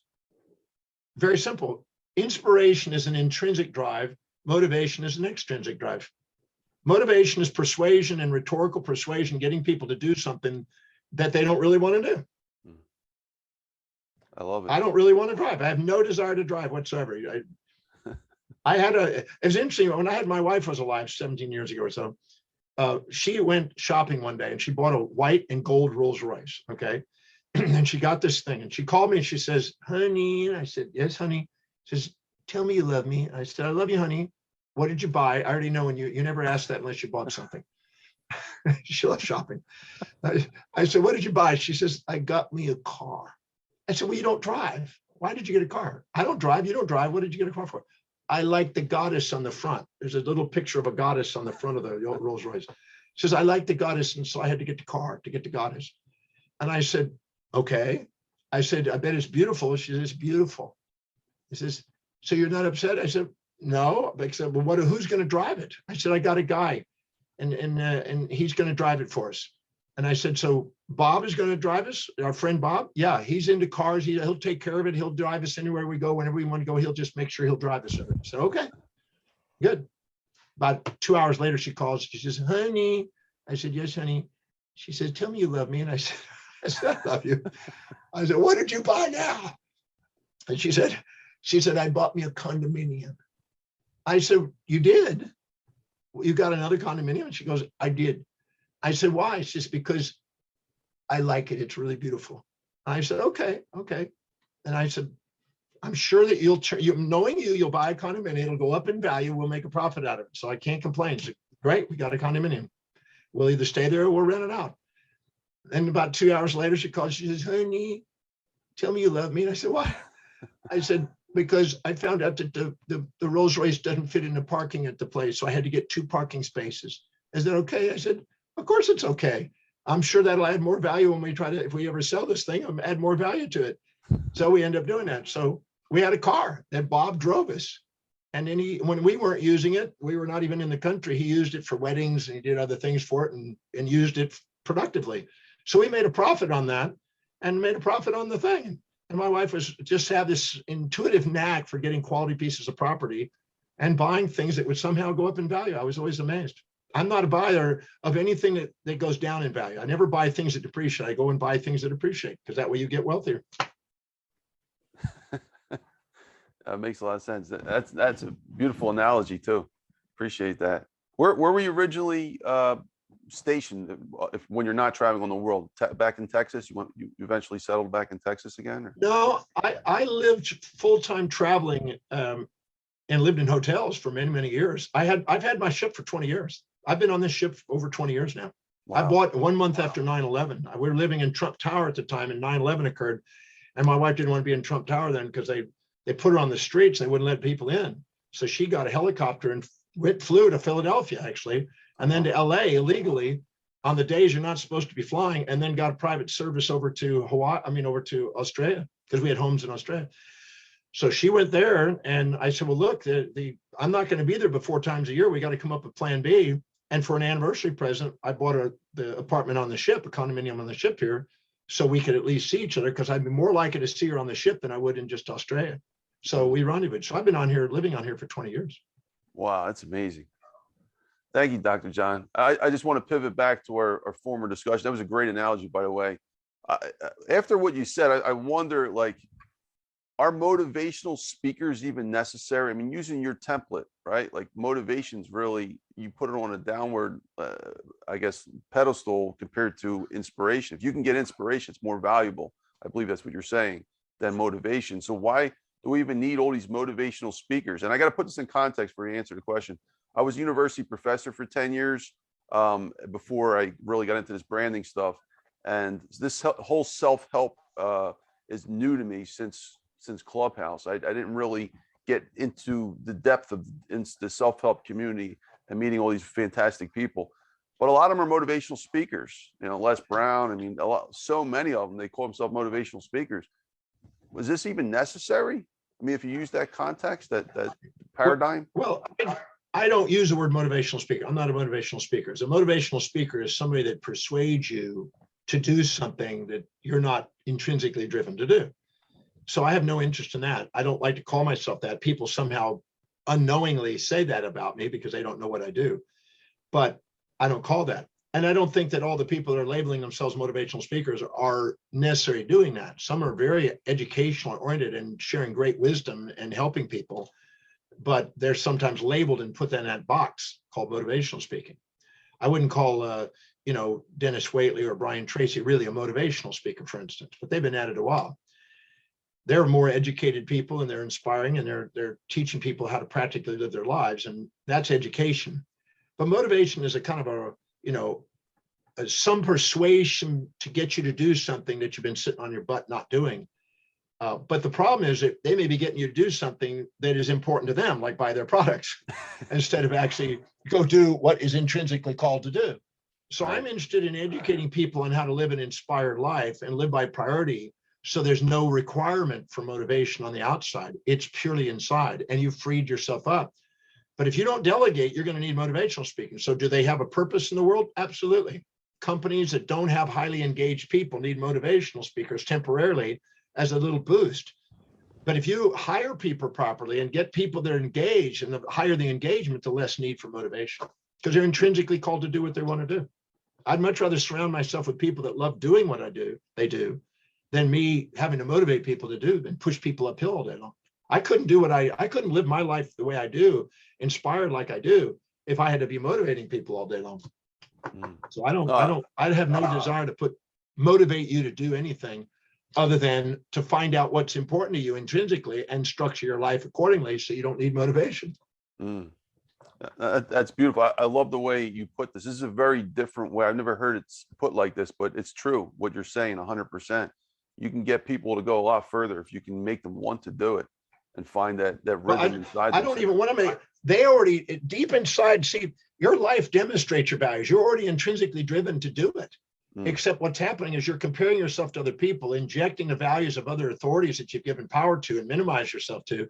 And when you do, you cloud the clarity of what your calling is, and you try to be somebody you're not. And Emerson said, envy is ignorance and imitation is suicide. And Einstein said, if you're a cat trying to swim like a fish, you're going to beat yourself up. And people do that, and then they need motivation instead of being authentic.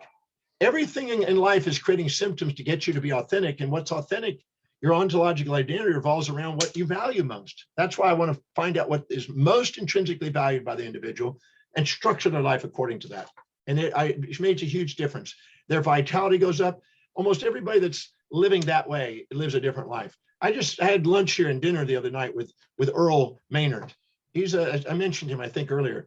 He has he's got two Mr. Universes, and he's an actor, and he's done wrestling and stuff like that. The guy is a really congruent, inspired guy. He's intrinsic. He's 86 years old. He's alive. He's vital. He's still cranking. He's doing things. He'll probably live another 20 years at least. And this guy is a really powerhouse because he was congruent. That's why he let it to excel. It was his love. He didn't need motivation. That's brilliant. Thank you, Dr. John. I appreciate that. Now, I want to pivot to massive action, maybe a minute or less. Is massive action important to becoming a success? Why or why not? It depends on what your definition of success is. If your highest value is raising a beautiful family of world leaders like Rose Kennedy, she didn't need massive action. She needed concentrated focus on her children and to make sure that they had the greatest education and everything else to go and accomplish what her mission was. So it depends on what your mission is. If it's raising a family, or if it's creating a cause, or if it's a researcher who's doing something in a lab and solving a massive problem on the planet. I have a friend here that lives on the ship. He's got 4,030 patents, 4,030 patents, most patented individual in the world. He's worth about $5 billion. Amazing guy.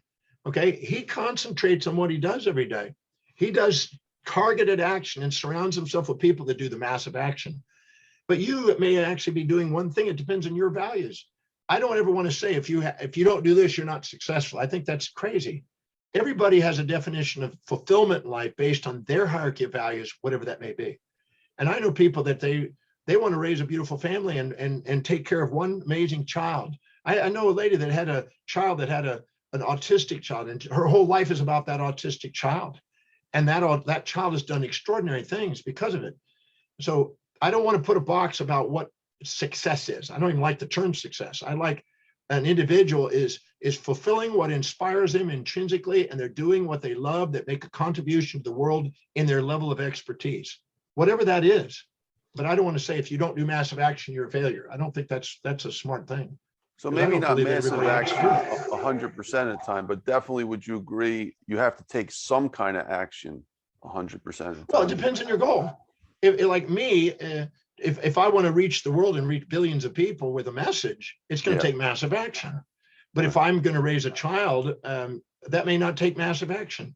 It may be taking tense focus and concentrated action on an individual. Okay. It depends on your mission. So I want to honor everybody's mission. If you look very carefully, if you study a hierarchy of values of people, you'll find that across the world, there's a complete spectrum of values. And some people are dedicated to spiritual causes. Some people, and they want to be a monk in the middle of a mountain and chant. And so massive action is not their thing. It's massive concentration. And then you may have somebody else that wants to be a politician and run the world or something. The whole spectrum is there. Finding out what's authentic to that individual's mission and honoring that, to me, is achievement. And I don't want to put a box about it, because otherwise, if I don't do this, I'm not worthy of something. I want to give people and honor unique hierarchy of values and allow it to be what it is. In my case, if I didn't take significant action, I would not achieve what I'm interested in. But that doesn't make me more successful than the person that's taking care of a child that's doing something amazing with that. That's a very good point. Thank you, Dr. John. Okay, so Dr. John, in any industry, I think you'll like this question a lot. In any industry, how much would you rate the quality of persistency in defining the winners? So, whether we're talking about lawyers, doctors, bus drivers, envelope stuffers, being persistent in whatever you want to do, how much would you rate the quality of persistency in defining the winners of those specific industries? Well, I think that the people that are willing to put in the extra hours and putting the due diligence and putting in the persistence on that are the people that in my case, if I just keep doing something, eventually everybody else dies out. I end up at the top. That's all. I just got to keep going. If I live long enough, I'll be number one because there's nobody old enough to catch up with me. But yeah, perseverance, that's a symptom though of living congruently with your highest value. Because in your highest value, you're spontaneously inspired and you're fueled and you're efficient and you don't have a desire to, you don't need motivation. You don't get drained doing it. I don't get drained teaching. I'll go all day on it. 18 hours a day I sometimes teach. So I don't get drained doing that. So it's a spontaneous action. And I would much rather have spontaneous action instead of evoked extrinsic motivation all the time. So yeah, perseverance is a sign of congruency. It's a sign of being authentic. It's an automatic thing. But if you need to be driven and motivated and have to have willpower, to me, that's not where it's at. I'm not interested in that. I don't need willpower to do what I do. Thank you. Brilliant response, Dr. John. All right, Dr. John, I want to switch to something fun that I'm sure you like to talk about. And we already hinted on this before, but maybe in a minute or less. How does it feel to travel on the world cruise ship, especially during COVID? And also, can you fit in a little, quick summary of what this world ship is? I find it incredible. After semester at sea, when I heard about this boat, I couldn't stop tracking it over the past few decades. So can you tell us a little about it? And you're one of the founding members too, founding investors. Yeah, I just got the 20-year anniversary. We just had a dinner party for that the other day. Fantastic one. Well, how do I describe it? The best way to describe it is what a great year I had today. It is, there's about 100 of us that live here. And we have condominiums on here, apartments, if you want to call it that.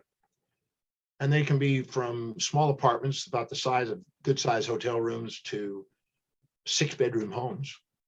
And they can range from around $3 to $30-40 million, depending on what size it is. And the people are extraordinary. I don't know of anybody that's been on here that isn't and hasn't done something extraordinary. I mean, I'm not going to give names, but there's some of the richest people in the world and some of the most influential people in the world, some celebrated people, some royalty people. There's nobody on here that hasn't done something pretty extraordinary. So I've been blessed to get to hang out, but that was my goal. That was the dream, to hang out with people that are doing amazing things. So we get to go around the world to do adventures. We just got through doing the Polynesian adventure with Discovery Channel and National Geographic.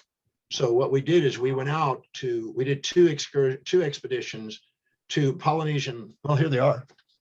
There's the actual Polynesian, the French Polynesia and the Pacific Island one we did.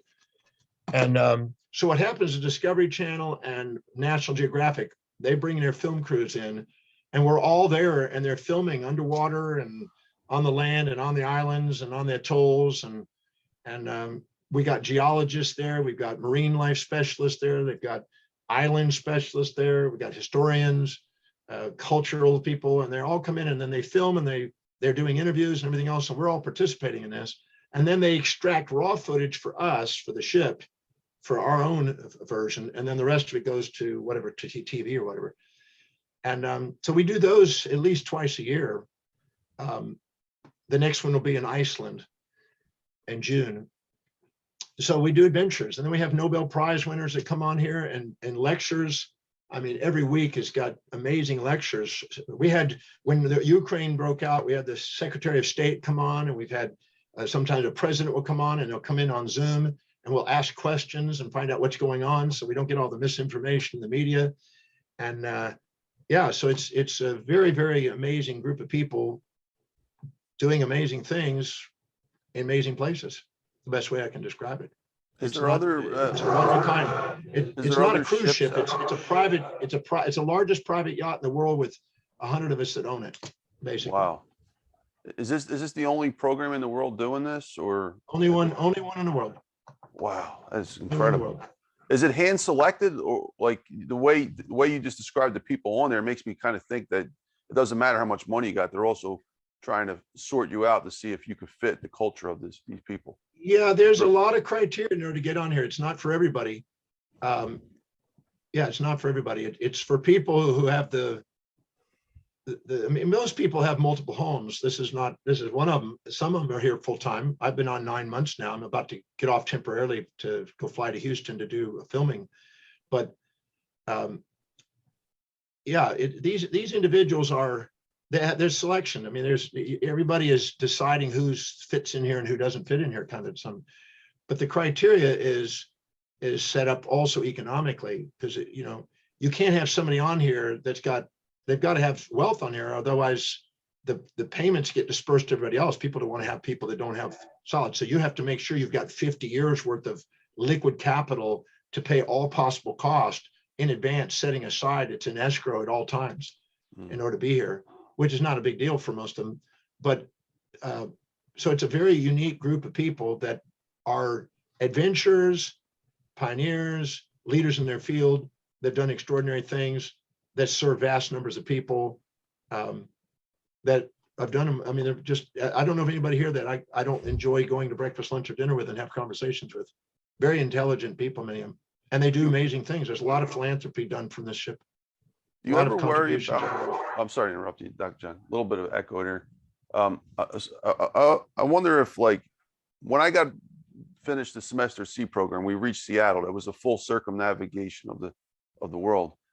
And I remember I was 19 years old at the time. And one of the things they kept telling me on the boat is be aware of what's called reculture shock. You're going to be reintroduced back into your society. You're not the same. Those people weren't the same.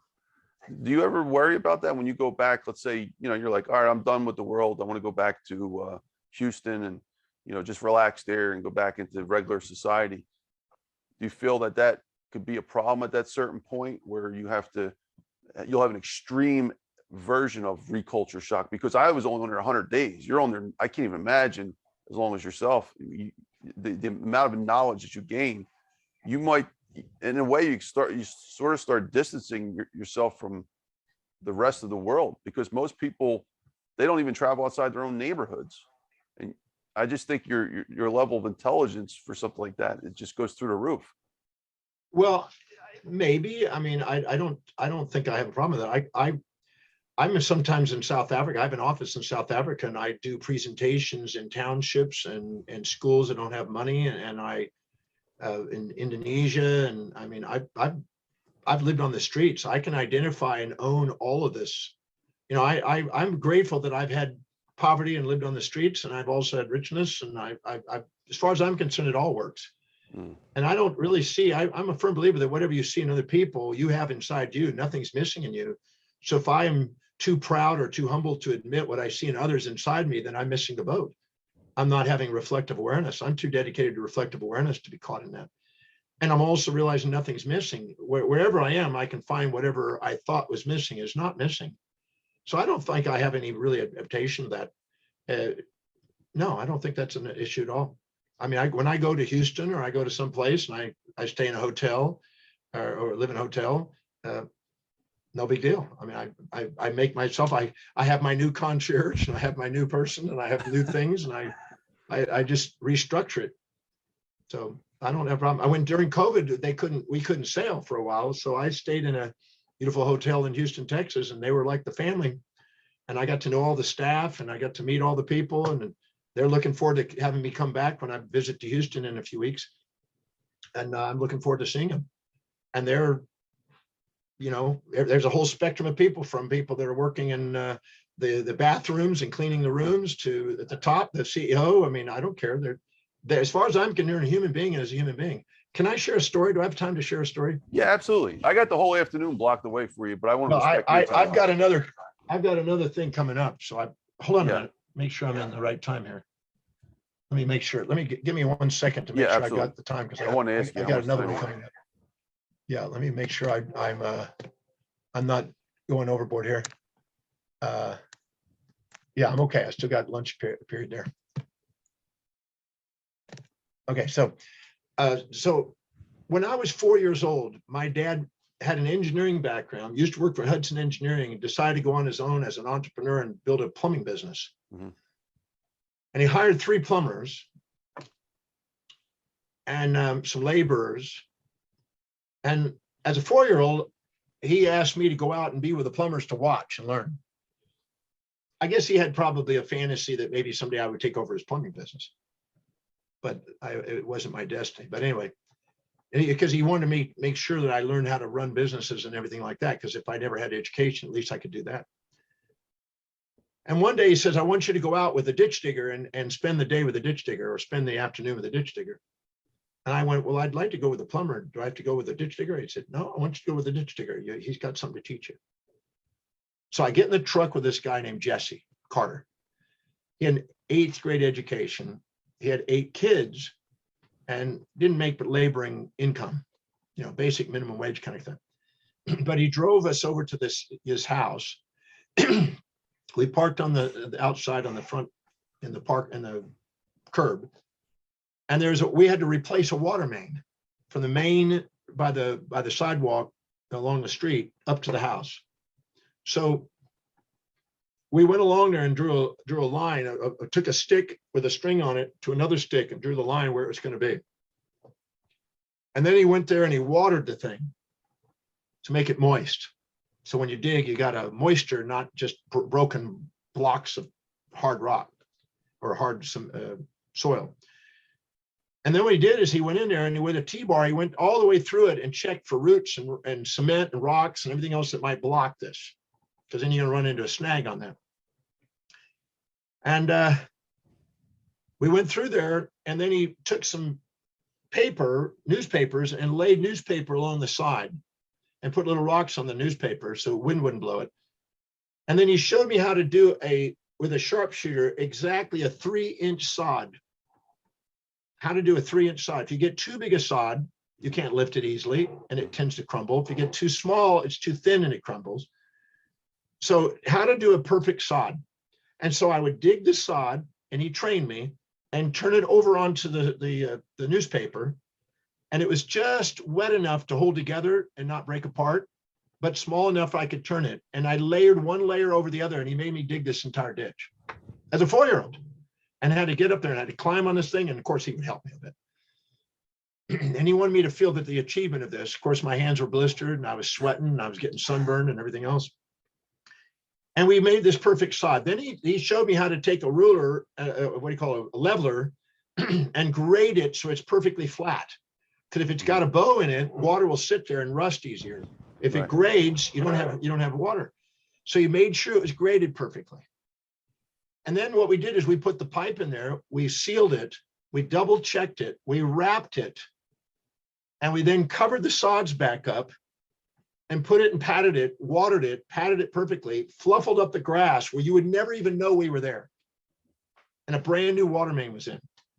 And then we were about to leave, and we were getting in the truck, and he says, so did you learn something today? And I said, I did. He said, I have the greatest job on the face of the earth. And I'm thinking, he's a ditch digger. He says, I have the greatest job on the face of the earth because without water, people die. Mm. I bring water from the source of life to the people. I have the most important job in the world. And he says, you don't ever want to do a job that you don't think is important.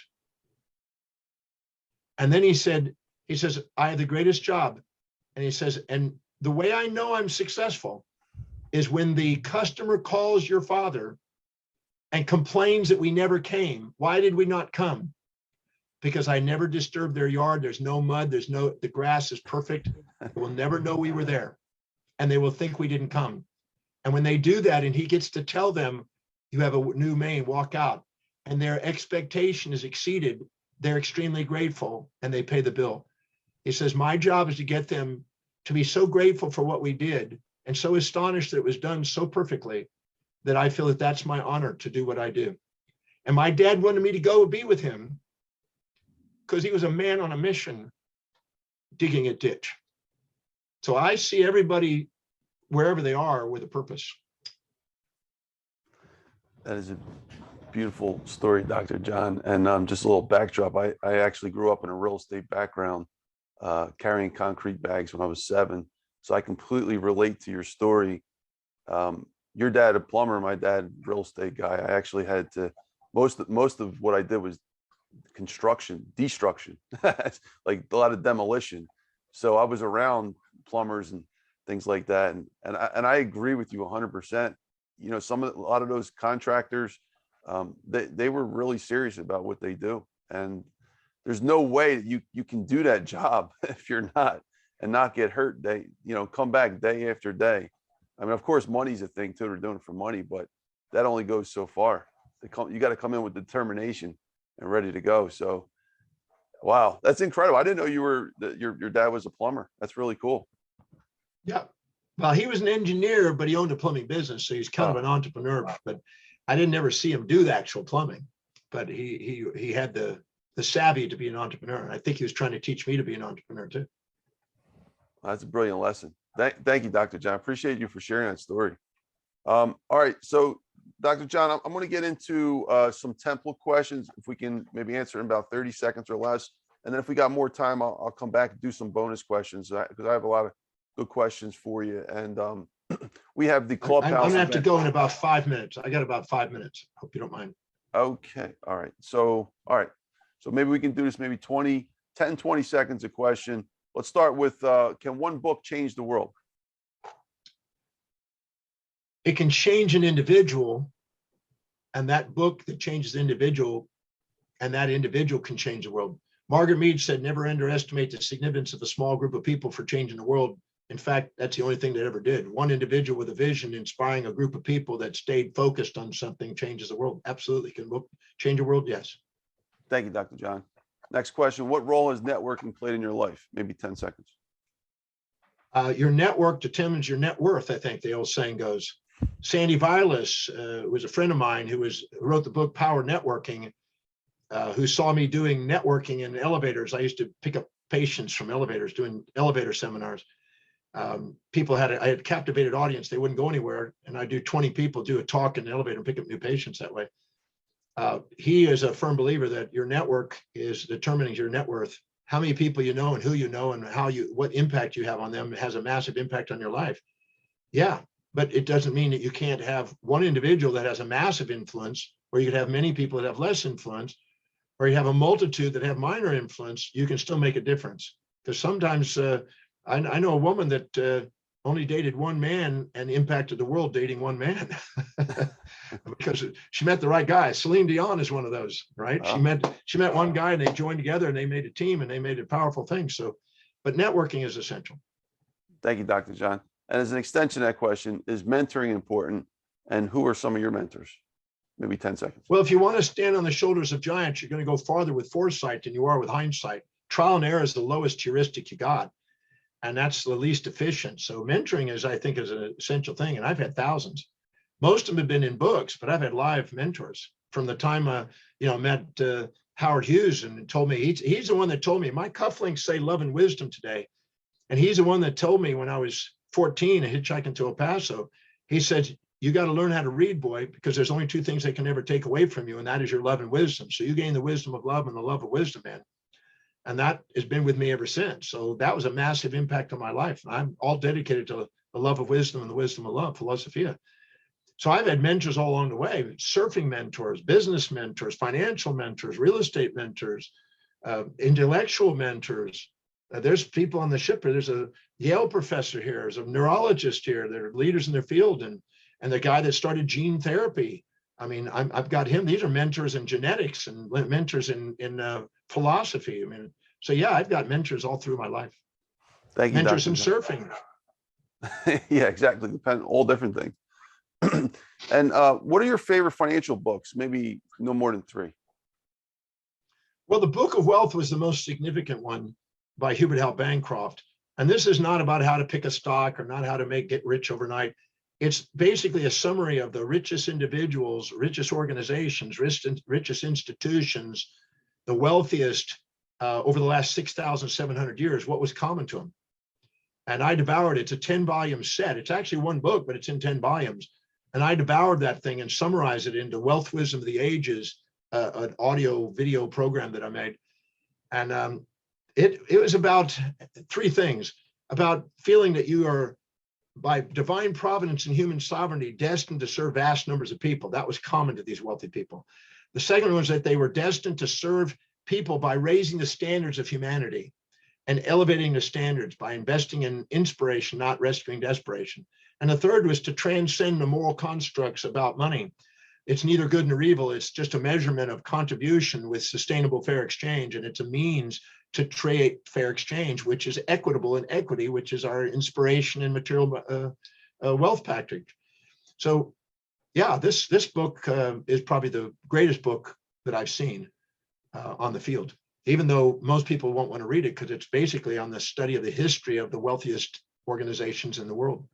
Well, I'm going to check that book out. And I think I heard you say something about Peter Lynch. Did you? I think you're a big fan of One Up on Wall Street.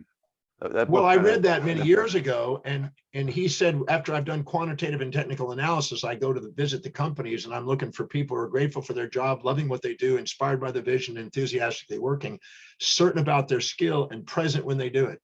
And when you do that, your company's going up and appreciating in value, and you'll make money. To invest in companies that are engaged, you're going to make money with them. So that's what he was trying to say there. But I wouldn't attach to his books. I just like that particular principle. Okay. But I've read probably 1,400 books on finance, personal finance, and wealth building over the years, and I've learned something from all of them. There's, from all the way back to the richest man in Babylon, where I started. Thank you, Dr. John. Maybe 10 seconds or less. Do we need money to survive? Well, to survive, no. You can barter. I mean, barter things. You can go around and barter things. People, before they had actual money in marketplaces, they had bartering. So that's the lowest, most inefficient level. But if you want to escalate out of survival, money is an essential socioeconomical scaling system, because there's no limit on the money you can make. If you care about humanity, the more you care about humanity, the more money you can make. I always say, if you're poor, it's because you don't care about humanity. You're not trying to find a need in other people that you can serve directly or indirectly. If you do, there's no limit on money. Thank you, Dr. John. We're almost finished here. Is finance necessary for everyone? Maybe 10 seconds. Well, I don't know of anybody that's not going to rely on it. Not too many. Unless you live in a deserted island and you're trading shells or something for fish, some sort of a currency is going to be helpful, because fair exchange is where it's at. If you don't feel like you're getting your share and they don't feel they're getting share, you're not going to continue doing business. So fair exchange, and money was designed to create sustainable fair exchange, to make a perfect equilibrium. If I'm growing tomatoes and you're making houses, and I say, well, look, I'm going to give you 100,000 bushels of tomato if you build me a house, you're going to go, well, I don't need that many tomatoes. So go sell it in the marketplace, get capital in the form of a currency, and trade it for what the value of the house is, and we'll talk business. So money was a means of being able to create a sustainable fair exchange. That's the purpose of it. And it transcends bartering. But some societies still live in the bartering system. I was just in a place in gosh, where was it? Now, that wasn't Barbados, but there's another place right before we went to Barbados, in Bonaire. And then we went around the island of Bonaire recently, and they were talking about the bartering stages that they did in that country. It was quite interesting, but it was very inefficient. And they eventually had to go to a currency, and they had to have a marketplace. So nature does it. If you're nomadic, gatherers and hunters, it's not necessary. Mm-hmm. But eventually you're going to get to a township, a kinship and a township, and you're eventually going to get people, and you're going to need some sort of economic system. That is an incredible response. Thank you, Dr. John. All right, 3 questions left. I think we can wrap it up 10 seconds each. How important is having a purpose in business, and what is your purpose? Can you define that? Maybe 10 seconds.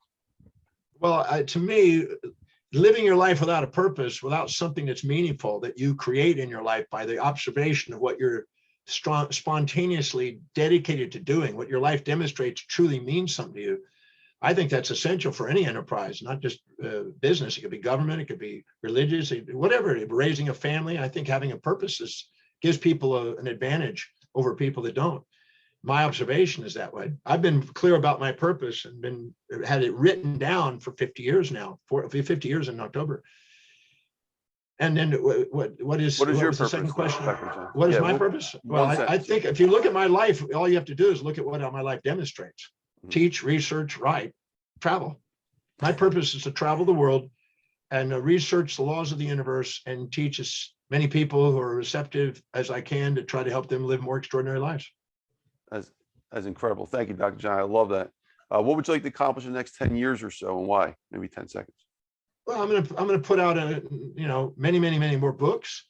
I'm gonna keep researching. I'm gonna keep writing. I'm gonna keep traveling. I'm gonna keep teaching, and I'm gonna do more movies. I mean, I'm just gonna keep using whatever vehicle and social media and whatever things that emerge in technology, and keep using all of them.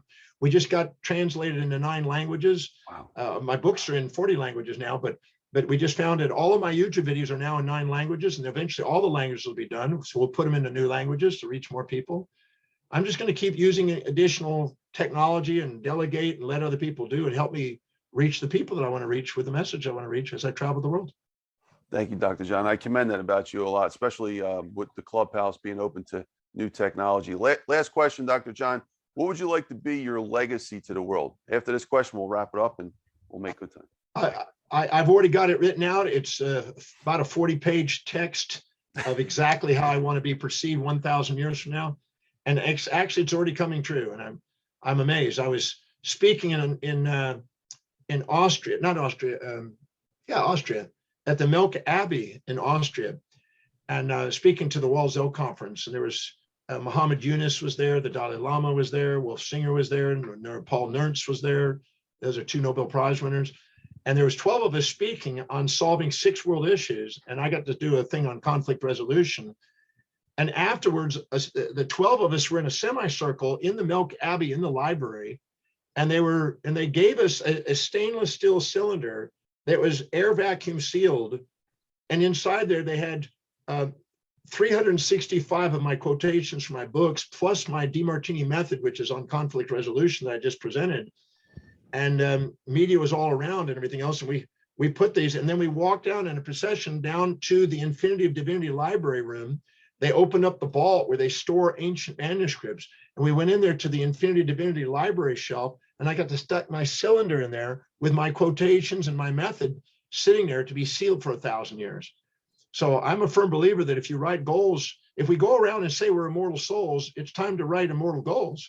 So I set immortal goals that were 1,000 years in the future, and they're already coming true.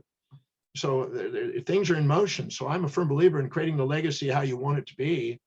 Be surprised, you can actually create how you want it to be. What's your legacy in one sentence? My legacy is to be a guy that they look at it and they go, well, that's like an Aristotle or a Plato or whatever of the 21st century. I want to be a teacher of the 21st century. I love it. I love it. Thank you, Dr. John. Appreciate that. All right, we're gonna conclude now. First of all, I want to give a shout out to our mutual friend Preston Weeks for introducing us. Very honored, Preston. Thank you for doing that. Second, I want to thank Dr. John. Dr. John, we both actually share the IAOTP award. I just noticed you were part of that too, so that's pretty cool.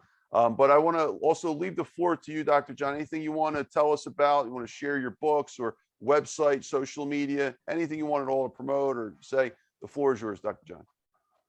Yeah, well, they can go to my website, and on there's a value determination process that's free and private. Take 30 minutes of your time right now, or today or tomorrow, or whatever, and go on and do the value determination process. Go on my website, drdemartini.com, look for determine your values, take the time to do that. I guarantee it's eye-opening. And do it again a week from now, and a month from now, and a quarter from now, and keep doing that to get clear about what's really spontaneously, intrinsically driving you. And that's very powerful. But on my website, there is a plethora of Dr. DeMartini's show, which is my show, podcast show, whatever, of constant education. webinars every week. There's live presentations. There's events where I'm speaking. There's information. There's books and CDs and DVDs, and there's online programs, and there's you could spend the rest of your life on there. There's thousands of interviews on there, and you could just spend the rest of your life studying there and learning there. I'm putting on there fast, and you're probably going to keep up with it. And so it's an educational website, and they can come and join me. Just DrDeMartini.com, DrDeMartini.com. And I know that you'll get a lot out of it. I feel confident that the information will be there, will be valuable. If you got anything out of our interview, which is amazing interview, I think you'll get something out of just going on the website and just take off. Just go and see where it leads you. Thank you, Dr. John. Dr. John, if you don't mind, I'm going to conclude. If you can wait just right outside, I just want to walk you out. But I want to thank you so much, folks, for listening to this is the Dr. Finance Live podcast interview with Dr. John DeMartini. Definitely check him out on that website. And here's my website, drfinance.info. You want to check out the podcast page. It's where I host all the major podcasts.